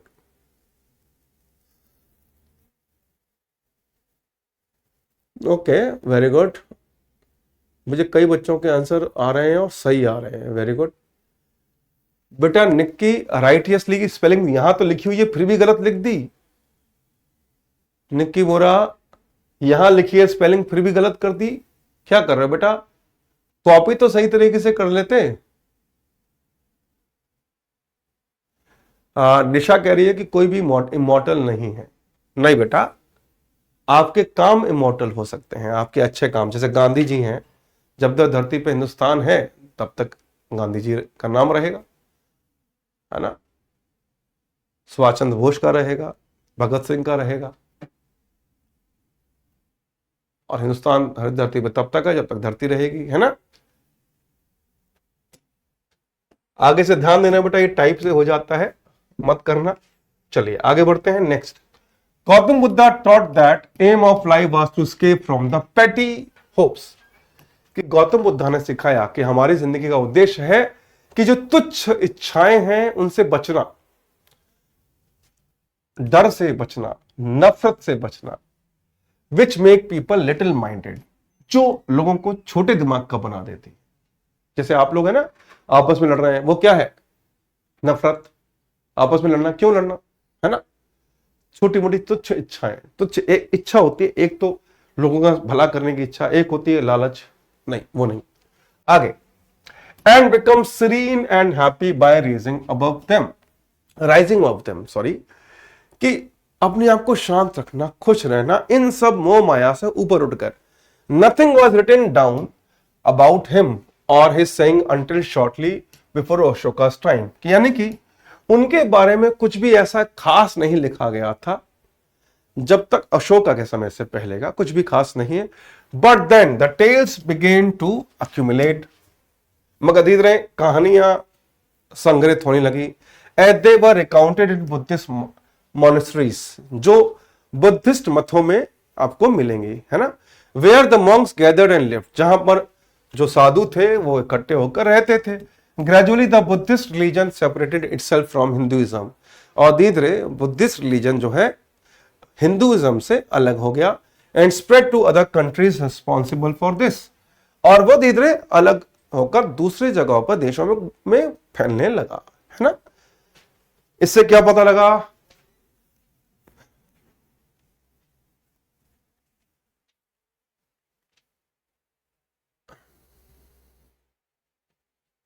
हाँ बेटा, इस पैराग्राफ से क्या समझे जरा बताइए।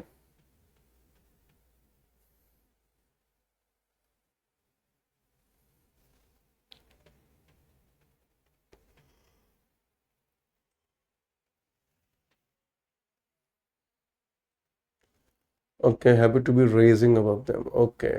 और कोई?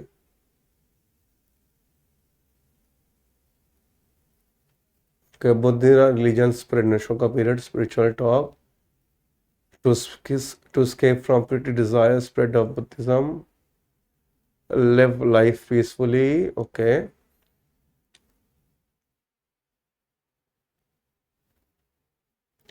देखो इसमें आप क्या लिख सकते हैं? Lord Buddha taught that we should be free from petty hopes, fears and hatred, है ना। We should live peacefully and happy. अगली चीज लिख सकते हैं कि ग्रेजुअली बुद्धिज्म, है ना, separated from Hinduism and spread to other countries. कितना आसान है। चलिए आगे बढ़े, शाबाश। अगला पैराग्राफ इसी का क्या कह रहा है? He was alert to new religious ideas, कि वो जो थे, कौन? अशोका, वो सजग थे नए नए धर्मों, नए नए आइडियाज के लिए। He must have met talk to Buddhist followers, उन्होंने पक्का बुद्धिस्ट अनुयायियों को मिले होंगे, उनसे बात की होगी। हाउएवर हिज कन्वर्जन, यानी उनका धर्मांतरण वाज नॉट सडन, उनका धर्मांतरण अचानक नहीं हुआ। Like Saint Paul on the road of the Damascus, जो सेंट पॉल जो है जिनका है road of Damascus, not did he have experience such as Gautam had when the right way to live became suddenly clear as he sat meditating on one day under a banyan tree, है ना। जैसे कि अगर हम गौतम की बात करें, lord Buddha की, the right way to live became suddenly, अचानक, ऐसा नहीं कि अचानक ही उन्हें बुद्धा जी को, है ना, जिंदगी जीने का सही तरीका आ गया। वो बैठे एक दिन एक बनियान ट्री पर, है ना, पीपल के पेड़ के। The great event in Ashoka reign was Kalinga war, जो सबसे बड़ा वो था अशोका के समय, वो था Kalinga war. The Kalinga war was to Ashoka what the banyan tree was to Gautam Buddha, कि जो गौतम बुद्ध के लिए बनियान ट्री बना वही अशोका के लिए कलिंगा वार बना। जैसे कि गौतम बुद्ध को बनियान ट्री के नीचे बैठकर बदलाव आया, वैसे ही अशोका के अंदर बदलाव आया कलिंग वार के बाद। ठीक है, यहां से क्या पता लगा जरा बताइए इस पैराग्राफ से? इस पैराग्राफ से क्या पता लगा? मैं आपको दे रहा हूं 60 सेकंड, जरा बताइए, शाबाश।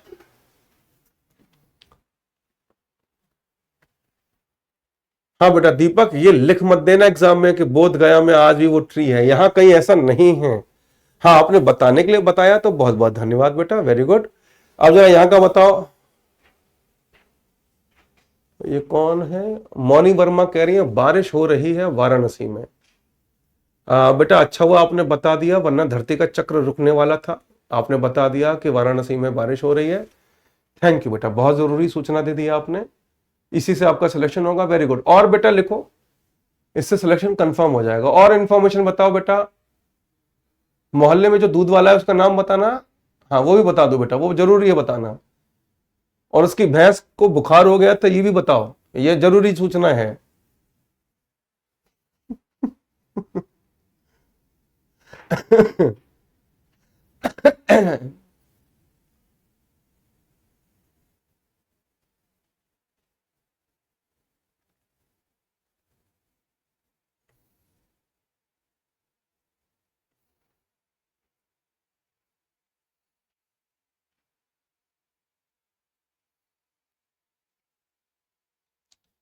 अरे बेटा पूर्णिमा, बुद्धा की स्पेलिंग सही करो। बुद्धा लिखना है, बुढ़ा नहीं लिखना है। डी गायब कर दिया।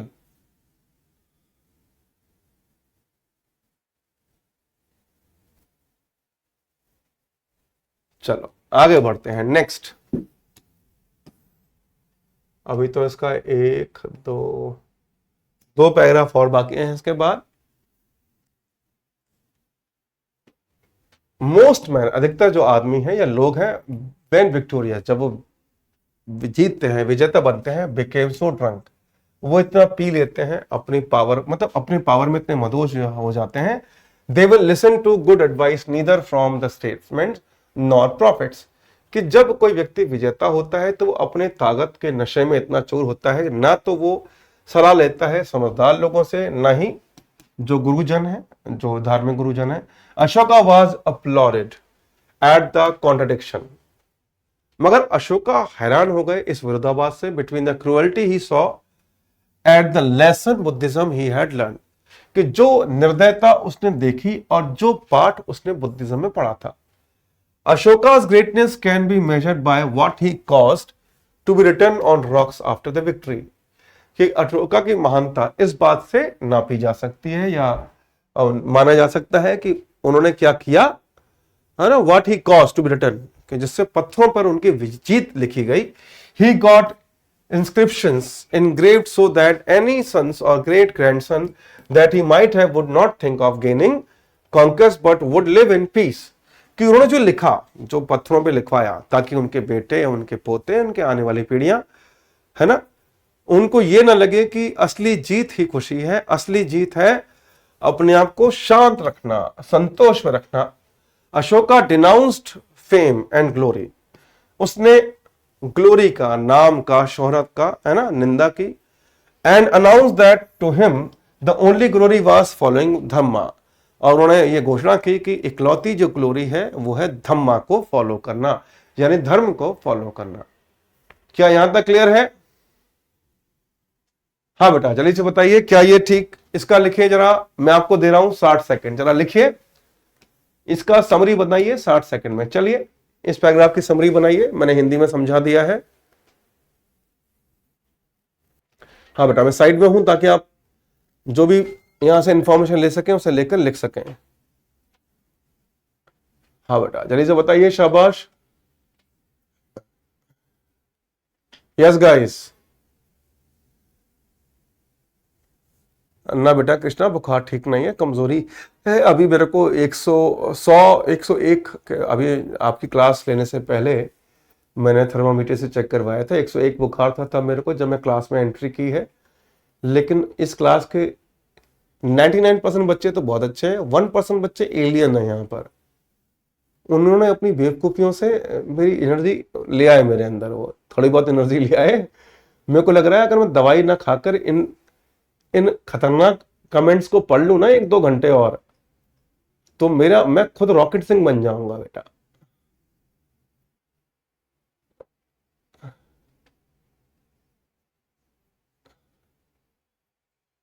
अच्छा, glory was, real glory was Dhamma. अच्छा, तो बेटा देखो इसका हम कह सकते हैं कि the cruelty he saw in the Kalinga war and the lessons या teachings he learned from Buddhism, was contradictory.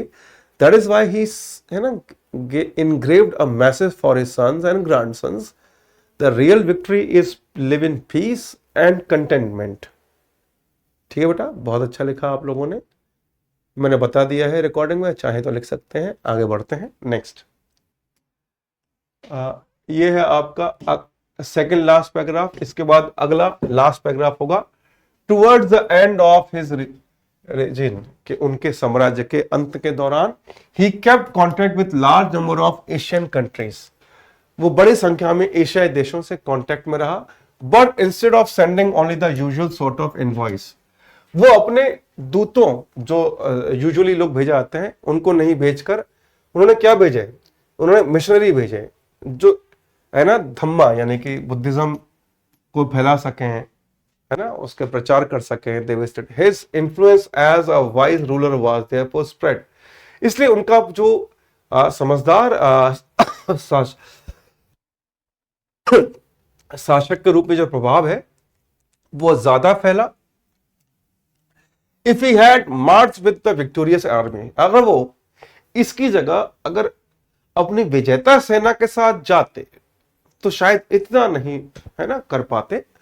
बाद में बुद्धिज्म स्प्रेड टू बर्मा, मतलब बर्मा में, थाईलैंड में, चाइना में, where a standard of humanity for great rulers and belief in serenity, कि जो वहां के रूलर्स थे उनको, है ना, क्या सीखना था, भगवान के प्रति श्रद्धा, जिंदगी कैसी जी जाए, were accepted and have still not died out. आपने देखा होगा, जापान ले लो आप, थाईलैंड ले लो, बर्मा ले लो, चाइना ले लो, यहां पर बुद्धिज्म सबसे ज्यादा प्रभावित है। सोचो अशोका ने क्या कमाल का काम किया। हम जिस मोहल्ले में रहते हैं उसके बगल वाले मोहल्ले से हमारी बनती नहीं है। हम कहते हैं ना उस मोहल्ले के लोग हमारे मोहल्ले तक कैसे आ गए, या फिर हमारे मोहल्ले की, है ना, लड़की से दूसरा मोहल्ले का लड़का कैसे मिलने आ गया। ये इतना ही चिरकुट पंती करते हैं हम लोग। मगर अगले बंदे ने, अशोक ने क्या किया, अशोक ने क्या किया, उसने इतने देशों में धर्म को फैलाया और इतनी स्ट्रांगली फैलाया कि वो आज तक उन देशों में मनाया जाता है ना। ये चीज है, ये जिंदगी होती है बेटा। हाँ बेटा, मिशनरी थे बेटा, ये वो मिशनरी हैं जो धर्म के लिए काम करते थे, वो नहीं जो पैसे लेके युद्ध करते हैं, है ना बेटा। आगे बढ़े बेटा, वहां उस जमाने में मिशनरी कहा जाता था उन लोगों को, ठीक है।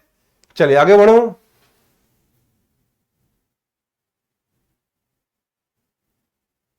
हाँ देखो, एक बच्चा लिख रहा है, विकास, वेरी गुड, कि अशोका ने अपने बेटी को भेजा था श्रीलंका।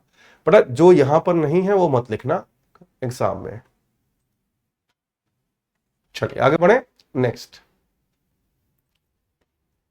आखिरी पैराग्राफ है, it is doubtful whether there can be ever peace between countries unless this first lesson is learned, कि ये संशय में है कि कभी भी कोई दो देश शांति से रहेंगे जब तक वो इस पाठ को नहीं पढ़ते। तो power of rulers must be guided by kindness, कि किसी भी शासक की जो पावर है उसको किसके द्वारा प्रभावित होना चाहिए, दयालुता और समझदारी के द्वारा प्रभावित होना चाहिए। Although emperor Ashoka appear to be a failure, यद्यपि अशोका देखने में लगता है कि फेल हो गए, सिंस हिज सब्जेक्ट, जो उनकी प्रजा थी, गेव अप बुद्धिज्म, क्योंकि उनकी प्रजा ने, है ना, उनके साम्राज्य के खत्म होने के 50 साल के अंदर, है ना, इसको त्याग दिया, है ना। He was a man whose influence like that of Jesus and Socrates, कि वो एक ऐसे इंसान थे जिनका प्रभाव जूस और सुकराट की तरह था। वॉज एक्सटेंडेड, जो उनकी मृत्यु के बाद भी फैला। ठीक है, यहां तक आपने पूरी कहानी पढ़ी। अब जरा मुझे, आप सभी लोग अभी तक जो पूरी कहानी पढ़ी है अशोका के एम्पायर के बारे में, जरा लिख के बताइए। मैं आपको दे रहा हूं 90 सेकेंड। नहीं आएगा निशा कुमारी, नहीं आएगा समझ में, यदि आपको बेसिक नहीं आता है तो।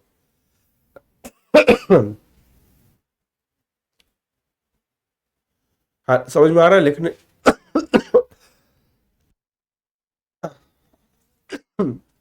हाँ जरा लिखिए। हाँ ये कंप्लीट हो गया। इसके बाद मैं आपको 2020 का पढ़ाऊंगा, हाँ बेटा, जरा इसके बारे में बताइए, शाबाश। Yes guys.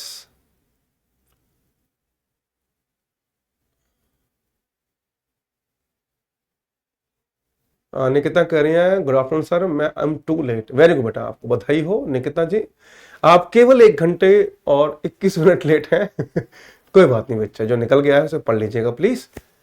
हाँ जरा बताइए, जरा टाइम निकल रहा है आपके पास, अभी I am still waiting. We must every time make conversation live peacefully, okay.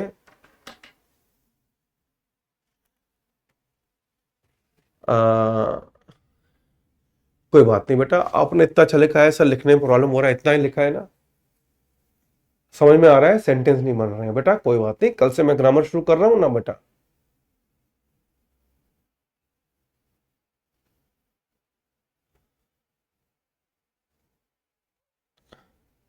Very good, सुहानी ने बहुत अच्छा लिखा है, सुहानी राज, वेरी गुड बेटा।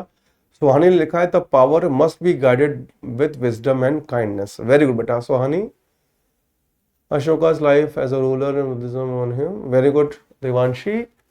अशोका एंड बुद्धिज्म एक लाइन में कर दिया आपने तो, मगर अच्छा लिखा है।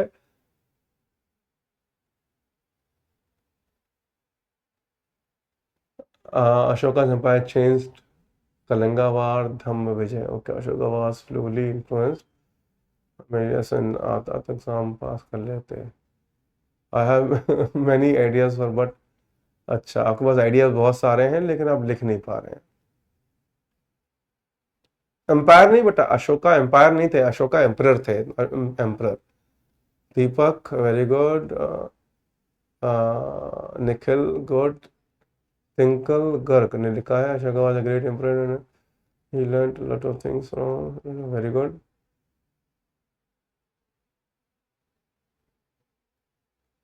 सर आज जाकर कुछ समझ में आया है। अच्छा चलो, इसका नहीं आ रहा था, okay. Ashoka is the greatest warrior power claimed Buddha in Asia, righteously, okay.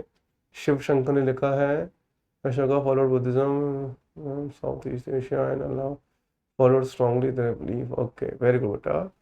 Sonia, okay. Ashutosh Chaudhary, Ritu, Reema, Gaurai, Najma, Vikas कह रहे हैं कि आइडियाज हैं लेकिन लिख नहीं पा रहा हूँ, कोई बात नहीं बेटा विकास, लिखना आ जाएगा धीरे धीरे। सजन कह रहे हैं the king does not belong too much, okay ठीक है।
चलो बेटा, तो आगे बढ़ते हैं, इसका कंक्लूजन मैं देख रहा हूं, अब मैं देख रहा हूं कि कई बच्चों ने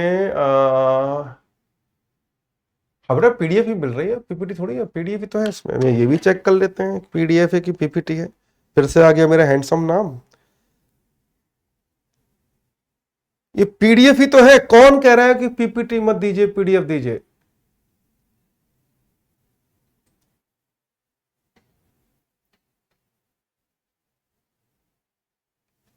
आशुतोष बेटा मन विचलित हो जाता है। मैं यहीं पर हूं बेटा। चलो बेटा, मैं कहीं नहीं गया था, एक जरूरी सूचना मेरे को दी जा रही थी, इसलिए सुन रहा था उसको मैं, ठीक है। ऑफिशियली एक जरूरी सूचना मेरे को मिली थी, उसी को सुन रहा था बेटा। चलिए, तो अब बेटा, Ashoka set A remarkable example by being constantly available for consultation. ठीक है, कि अशोका ने एक रिमार्केबल एग्जांपल सेट किया, हमेशा परामर्श के लिए मौजूद रहकर, चाहे वो आराम कर रहे हो या कुछ और कर रहे हो।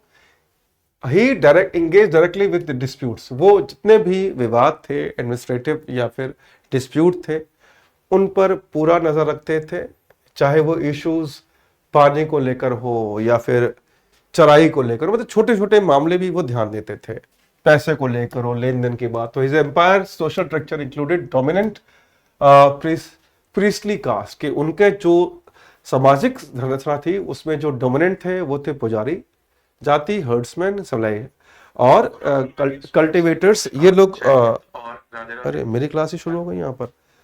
आगे, और उसके बाद जो आखिर में आते थे वो तो गुलाम थे और अन्य कास्ट के लोग। ठीक है, इसके बाद सेकंड पैराग्राफ क्या कह रहा है, Ashoka rule was influenced by study of Buddha, कि अशोका का जो साम्राज्य था उसमें बुद्धा के जो अध्ययन पर प्रभाव था, उनकी शिक्षाओं का प्रभाव था।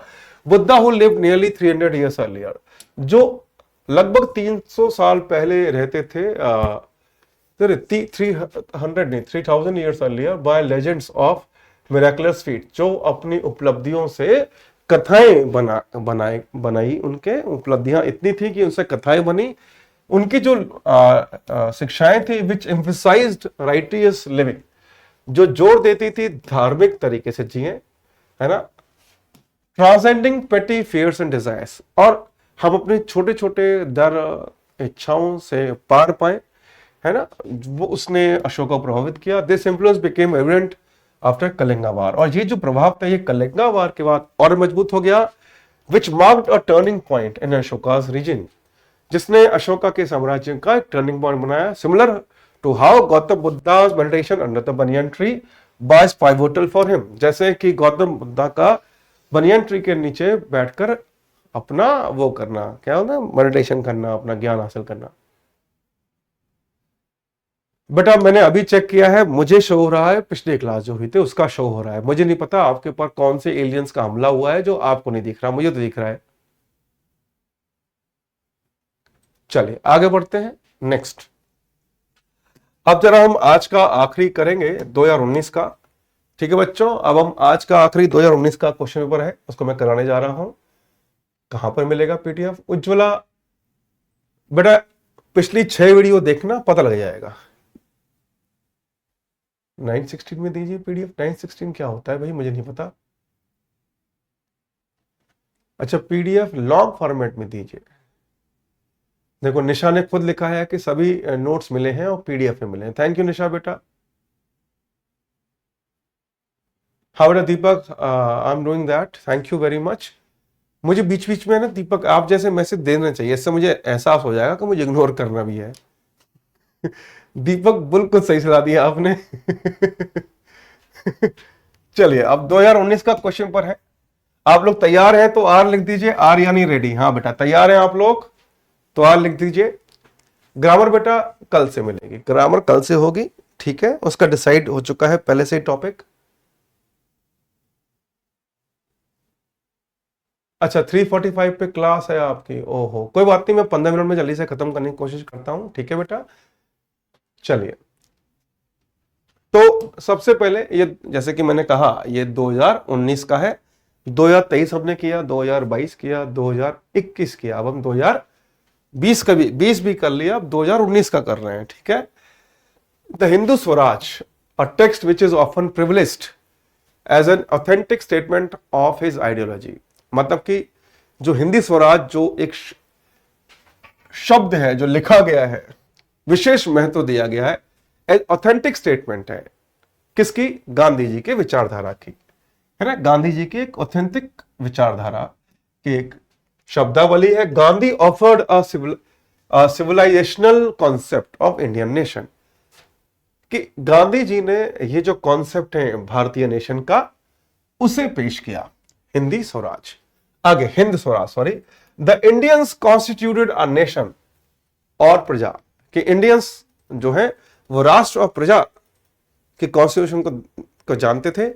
ही asserts, उसने जोर दिया, since the pre Islamic days, कि इस्लामिक डेज से पहले the ancient Indian civilisation unquestionably the best, कि एंशिएंट इंडियन सिविलाइजेशन थी बिना किसी सवाल के वो बेस्ट थी, was fountainhead of Indian nationality, जो मूल स्रोत है भारतीय राष्ट्र का, है ना। As it had immense assimilative power of absorbing foreigners of different creed who made this country their own, क्योंकि इसमें एक असीम ताकत है जो सभी विदेशी, है ना, सभ्यताओं को, संस्कृति को, सोच को अपने अंदर समाहित कर लेता है। क्या ये इसका क्लियर हो गया? मैंने शुद्ध हिंदी में बता दिया है। रजनीश करें, आज जो पीडीएफ दी वो प्रिंट ही नहीं हो रही है भाई, आज तो पीडीएफ दी ही नहीं है, ये क्लास खत्म करने के बाद पहुंचेगी। आगे बढ़ रहा हूं बेटा, क्या मैं आगे बढ़ूं? यहां तक क्लियर हो गया? जल्दी से बताइए। चलिए आगे बढ़ते हैं, शाबाश। Next, this civilisation which was sound at the foundation, ये सभ्यता जो साउंड है, अपने जो उसकी जो फाउंडेशन है, जो उसकी नींव है, वो काफी मजबूत है। Which always tended to elevate the moral being, जो हमेशा, है ना, इंसान के मॉरल बीइंग को, मतलब सही इंसान कैसे जिए, उस चीज की तरफ इसका झुकाव है, ये इसको बढ़ाती है। Had nothing to learn from the godless modern civilisation, है ना, इसमें कुछ भी ऐसा नहीं है जो बिना भगवान की सिविलाइजेशन में सीखा जा सके। प्रोपगेटेड इमॉर्टैलिटी, इंडस्ट्रियल कैपिटलिज्म, पूंजीवाद, which was the essence of modern civilisation, जो मॉडर्न सिविलाइजेशन का मुख्य सार क्या है? पैसा, या फिर उद्योग, या फिर जिसमें कोई भी चीज नियम के हिसाब से नहीं, सब कुछ इमोरल है, उस हिसाब से है। कौन? Modern civilisation was held responsible for all conflicts of interest, जो मुख्य कारण है सभी प्रकार के विवादों का, जो मॉडर्न सिविलाइजेशन है। Divorce economic activities from moral concerns, दस provided imperatives of imperial aggression. Indians themselves were responsible for their enslavement as they embraced capitalism associated with legal and political structure. यानी कि इससे मतलब क्या है? इस पैराग्राफ का मतलब क्या है कि भारतीय समाज किस पे आधारित था? शांति, ईमानदारी। और जो मॉडर्न सिविलाइजेशन है वो किस पे आधारित है? वो आधारित है पैसा कमाने पे, इंडस्ट्रियलाइजेशन में, मोह माया में। अब इसको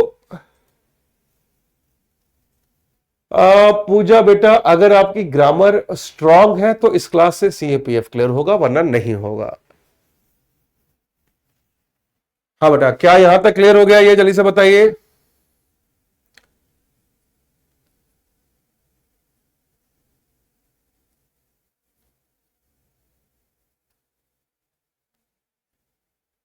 निखिल बेटा, क्वेश्चन हार्ड नहीं होते हैं, आपको हार्ड बनना पड़ेगा, ठीक है। एग्जाम आपके लेवल पे नहीं आएगा, आपको आपके एग्जाम के लेवल तक जाना पड़ेगा।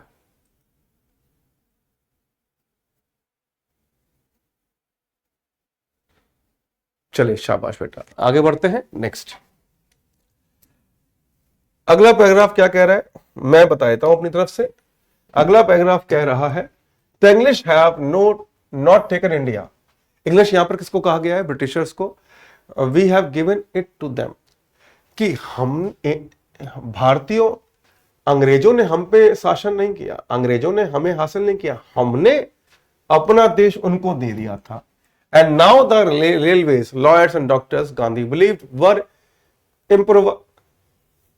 Empowering the country. और अब जो है रेलवे है, लॉयर है, डॉक्टर है, गांधी मानते थे ये देश को मजबूत कर रहे हैं। कैसे?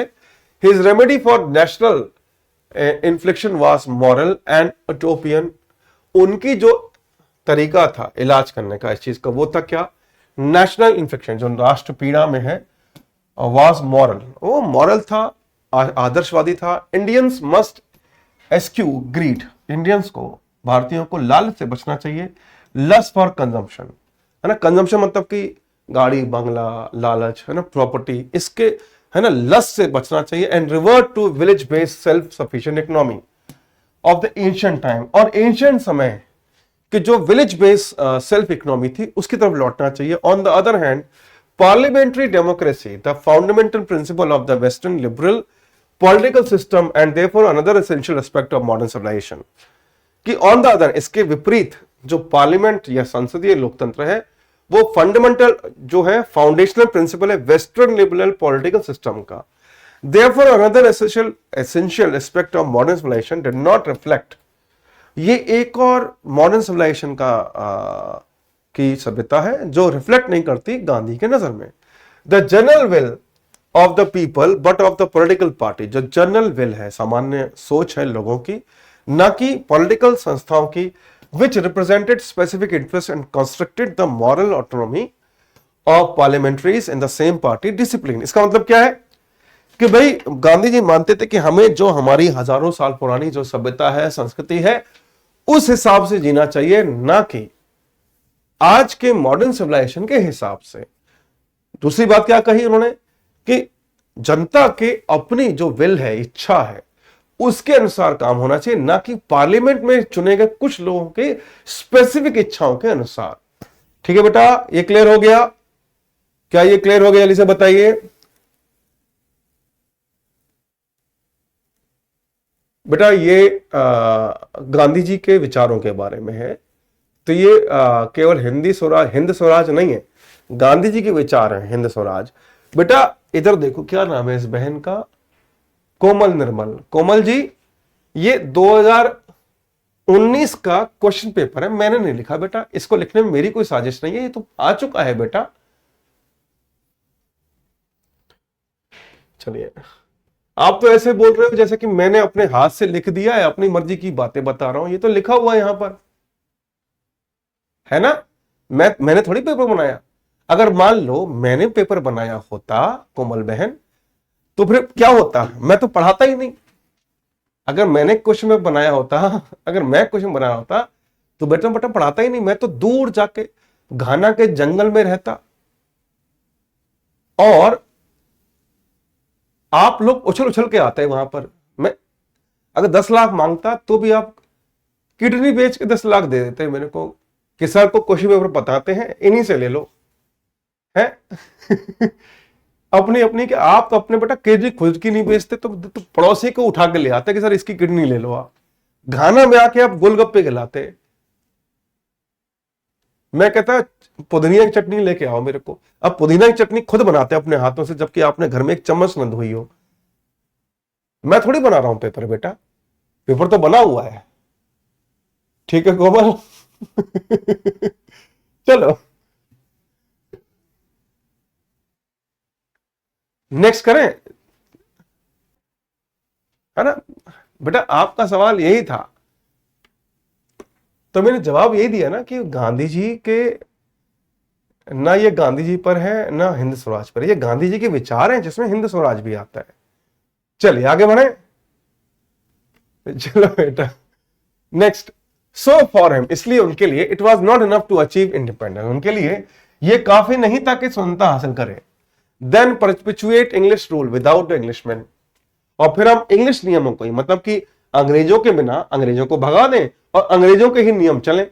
It was also essential to involve an Indian alternative to Western liberal political structure, कि भाई भारतीय सोच विचारधारा के हिसाब से देश चलना चाहिए, है ना, जो एक अल्टरनेटिव हो वेस्टर्न स्ट्रक्चर के अलावा। His alternative was a concept of popular sovereignty, सार्वभौमिकता का उनका कॉन्सेप्ट था, where each individual control restrain his own self, जो हर व्यक्ति अपनी जिंदगी अपने हिसाब से जी सके। And this was Gandhi subtle distinction, कि भाई उनका ये रूल था जो सेल्फ रूल था, कि आदमी खुद अपने लिए न्याय नीति बनाए, मगर कौन सी? सही जीने की कला, है ना? ऐसा नहीं कि कुछ भी कि कब्जा कर लो वो भी न्याय है, वो नहीं। And this was Gandhi subtle distinction. अच्छा ये हो गया। सच स्वराज यानी खुद का राज, स्वराज मतलब खुद का राज। Gandhi ji asserted has to be experienced by each one of him for himself, कि गांधी जी का एक्सपीरियंस है वो हर एक के लिए जरूरी है। If this was difficult to attain, अगर ये हासिल करना मुश्किल है, तो गांधी जी ने रिफ्यूज कर दिया कि इस तरह के सपने को, कि ये तो सपना रह जाएगा, आजादी मिलकर भी नहीं मिलेगी।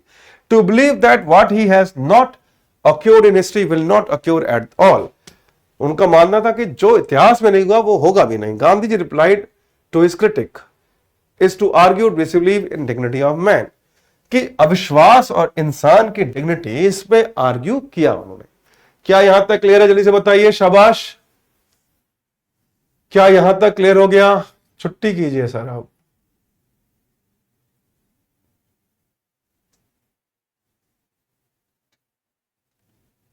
हाँ बेटा, ये क्लियर हो गया। चलिए आखिरी पैराग्राफ और करा रहा हूं, उसके बाद छुट्टी कर देंगे, टेंशन मत लो। ठीक है बेटा, आखिरी पैराग्राफ है ये। देखो जरा बेटा आपस में, ये देखो राधे कृष्णा है, ये डांट रही है केजीएस को, किसी बच्चे का नाम केजीएस होगा। चलिए, अच्छा तो ये ऐसा है बेटा, आपको पूरी पीडीएफ मिल जाएगी। ठीक है, अच्छा आज मैं छुट्टी कर देता हूं, छुट्टी कर देता हूं बेटा। 7:30 भी कर सकते हैं भाई। 7:30 क्यों करूंगा मैं? नहीं बेटा 7:30 नहीं करूंगा बेटा। मैं सुबह 7:30 में जिम जा रहा होता हूं, आजकल तो नहीं जा रहा, पिछले 1 हफ्ते से, लेकिन सुबह 7:30 नहीं कर सकता हूं बेटा मैं। चलो आज के लिए इतना काफी है। हाँ बेटा, ये पूरी जो कहानी है 2019 की, ये यहां पर आपको दी हुई है पूरी। ठीक है, इसको पूरा पढ़ लीजिएगा। इसके बाद इसका आंसर यानी कि प्रेसी, इसका जो संक्षिप्त है वो यहां पर है, मैंने ये प्रेसी दे रखा है पूरा। ठीक है बेटा, इसको पूरा देख लीजिएगा, इसकी भाषा को समझिएगा। कल 2 बजे मिलेंगे और कल से हम करेंगे कल से हम करेंगे ग्रामर। ठीक है बेटा, ग्रामर की क्लास को बिल्कुल मस्त होके पढ़ेंगे, एक एक नियम समझ में आएगा, बिल्कुल टेंशन नहीं। ठीक है बेटा, तो चलो आज के इतना काफी है, हम मिलते हैं कल। तो चलो बेटा, thank you very much, bye, take care. और क्लास इसलिए छोड़ रहा हूं क्योंकि 3:45 पर आपकी क्लास है दूसरी, इसलिए क्लास छोड़ रहा हूं मैं आपकी। ठीक है, चलो बाय, टेक केयर, जय हिंद, वंदे मातरम।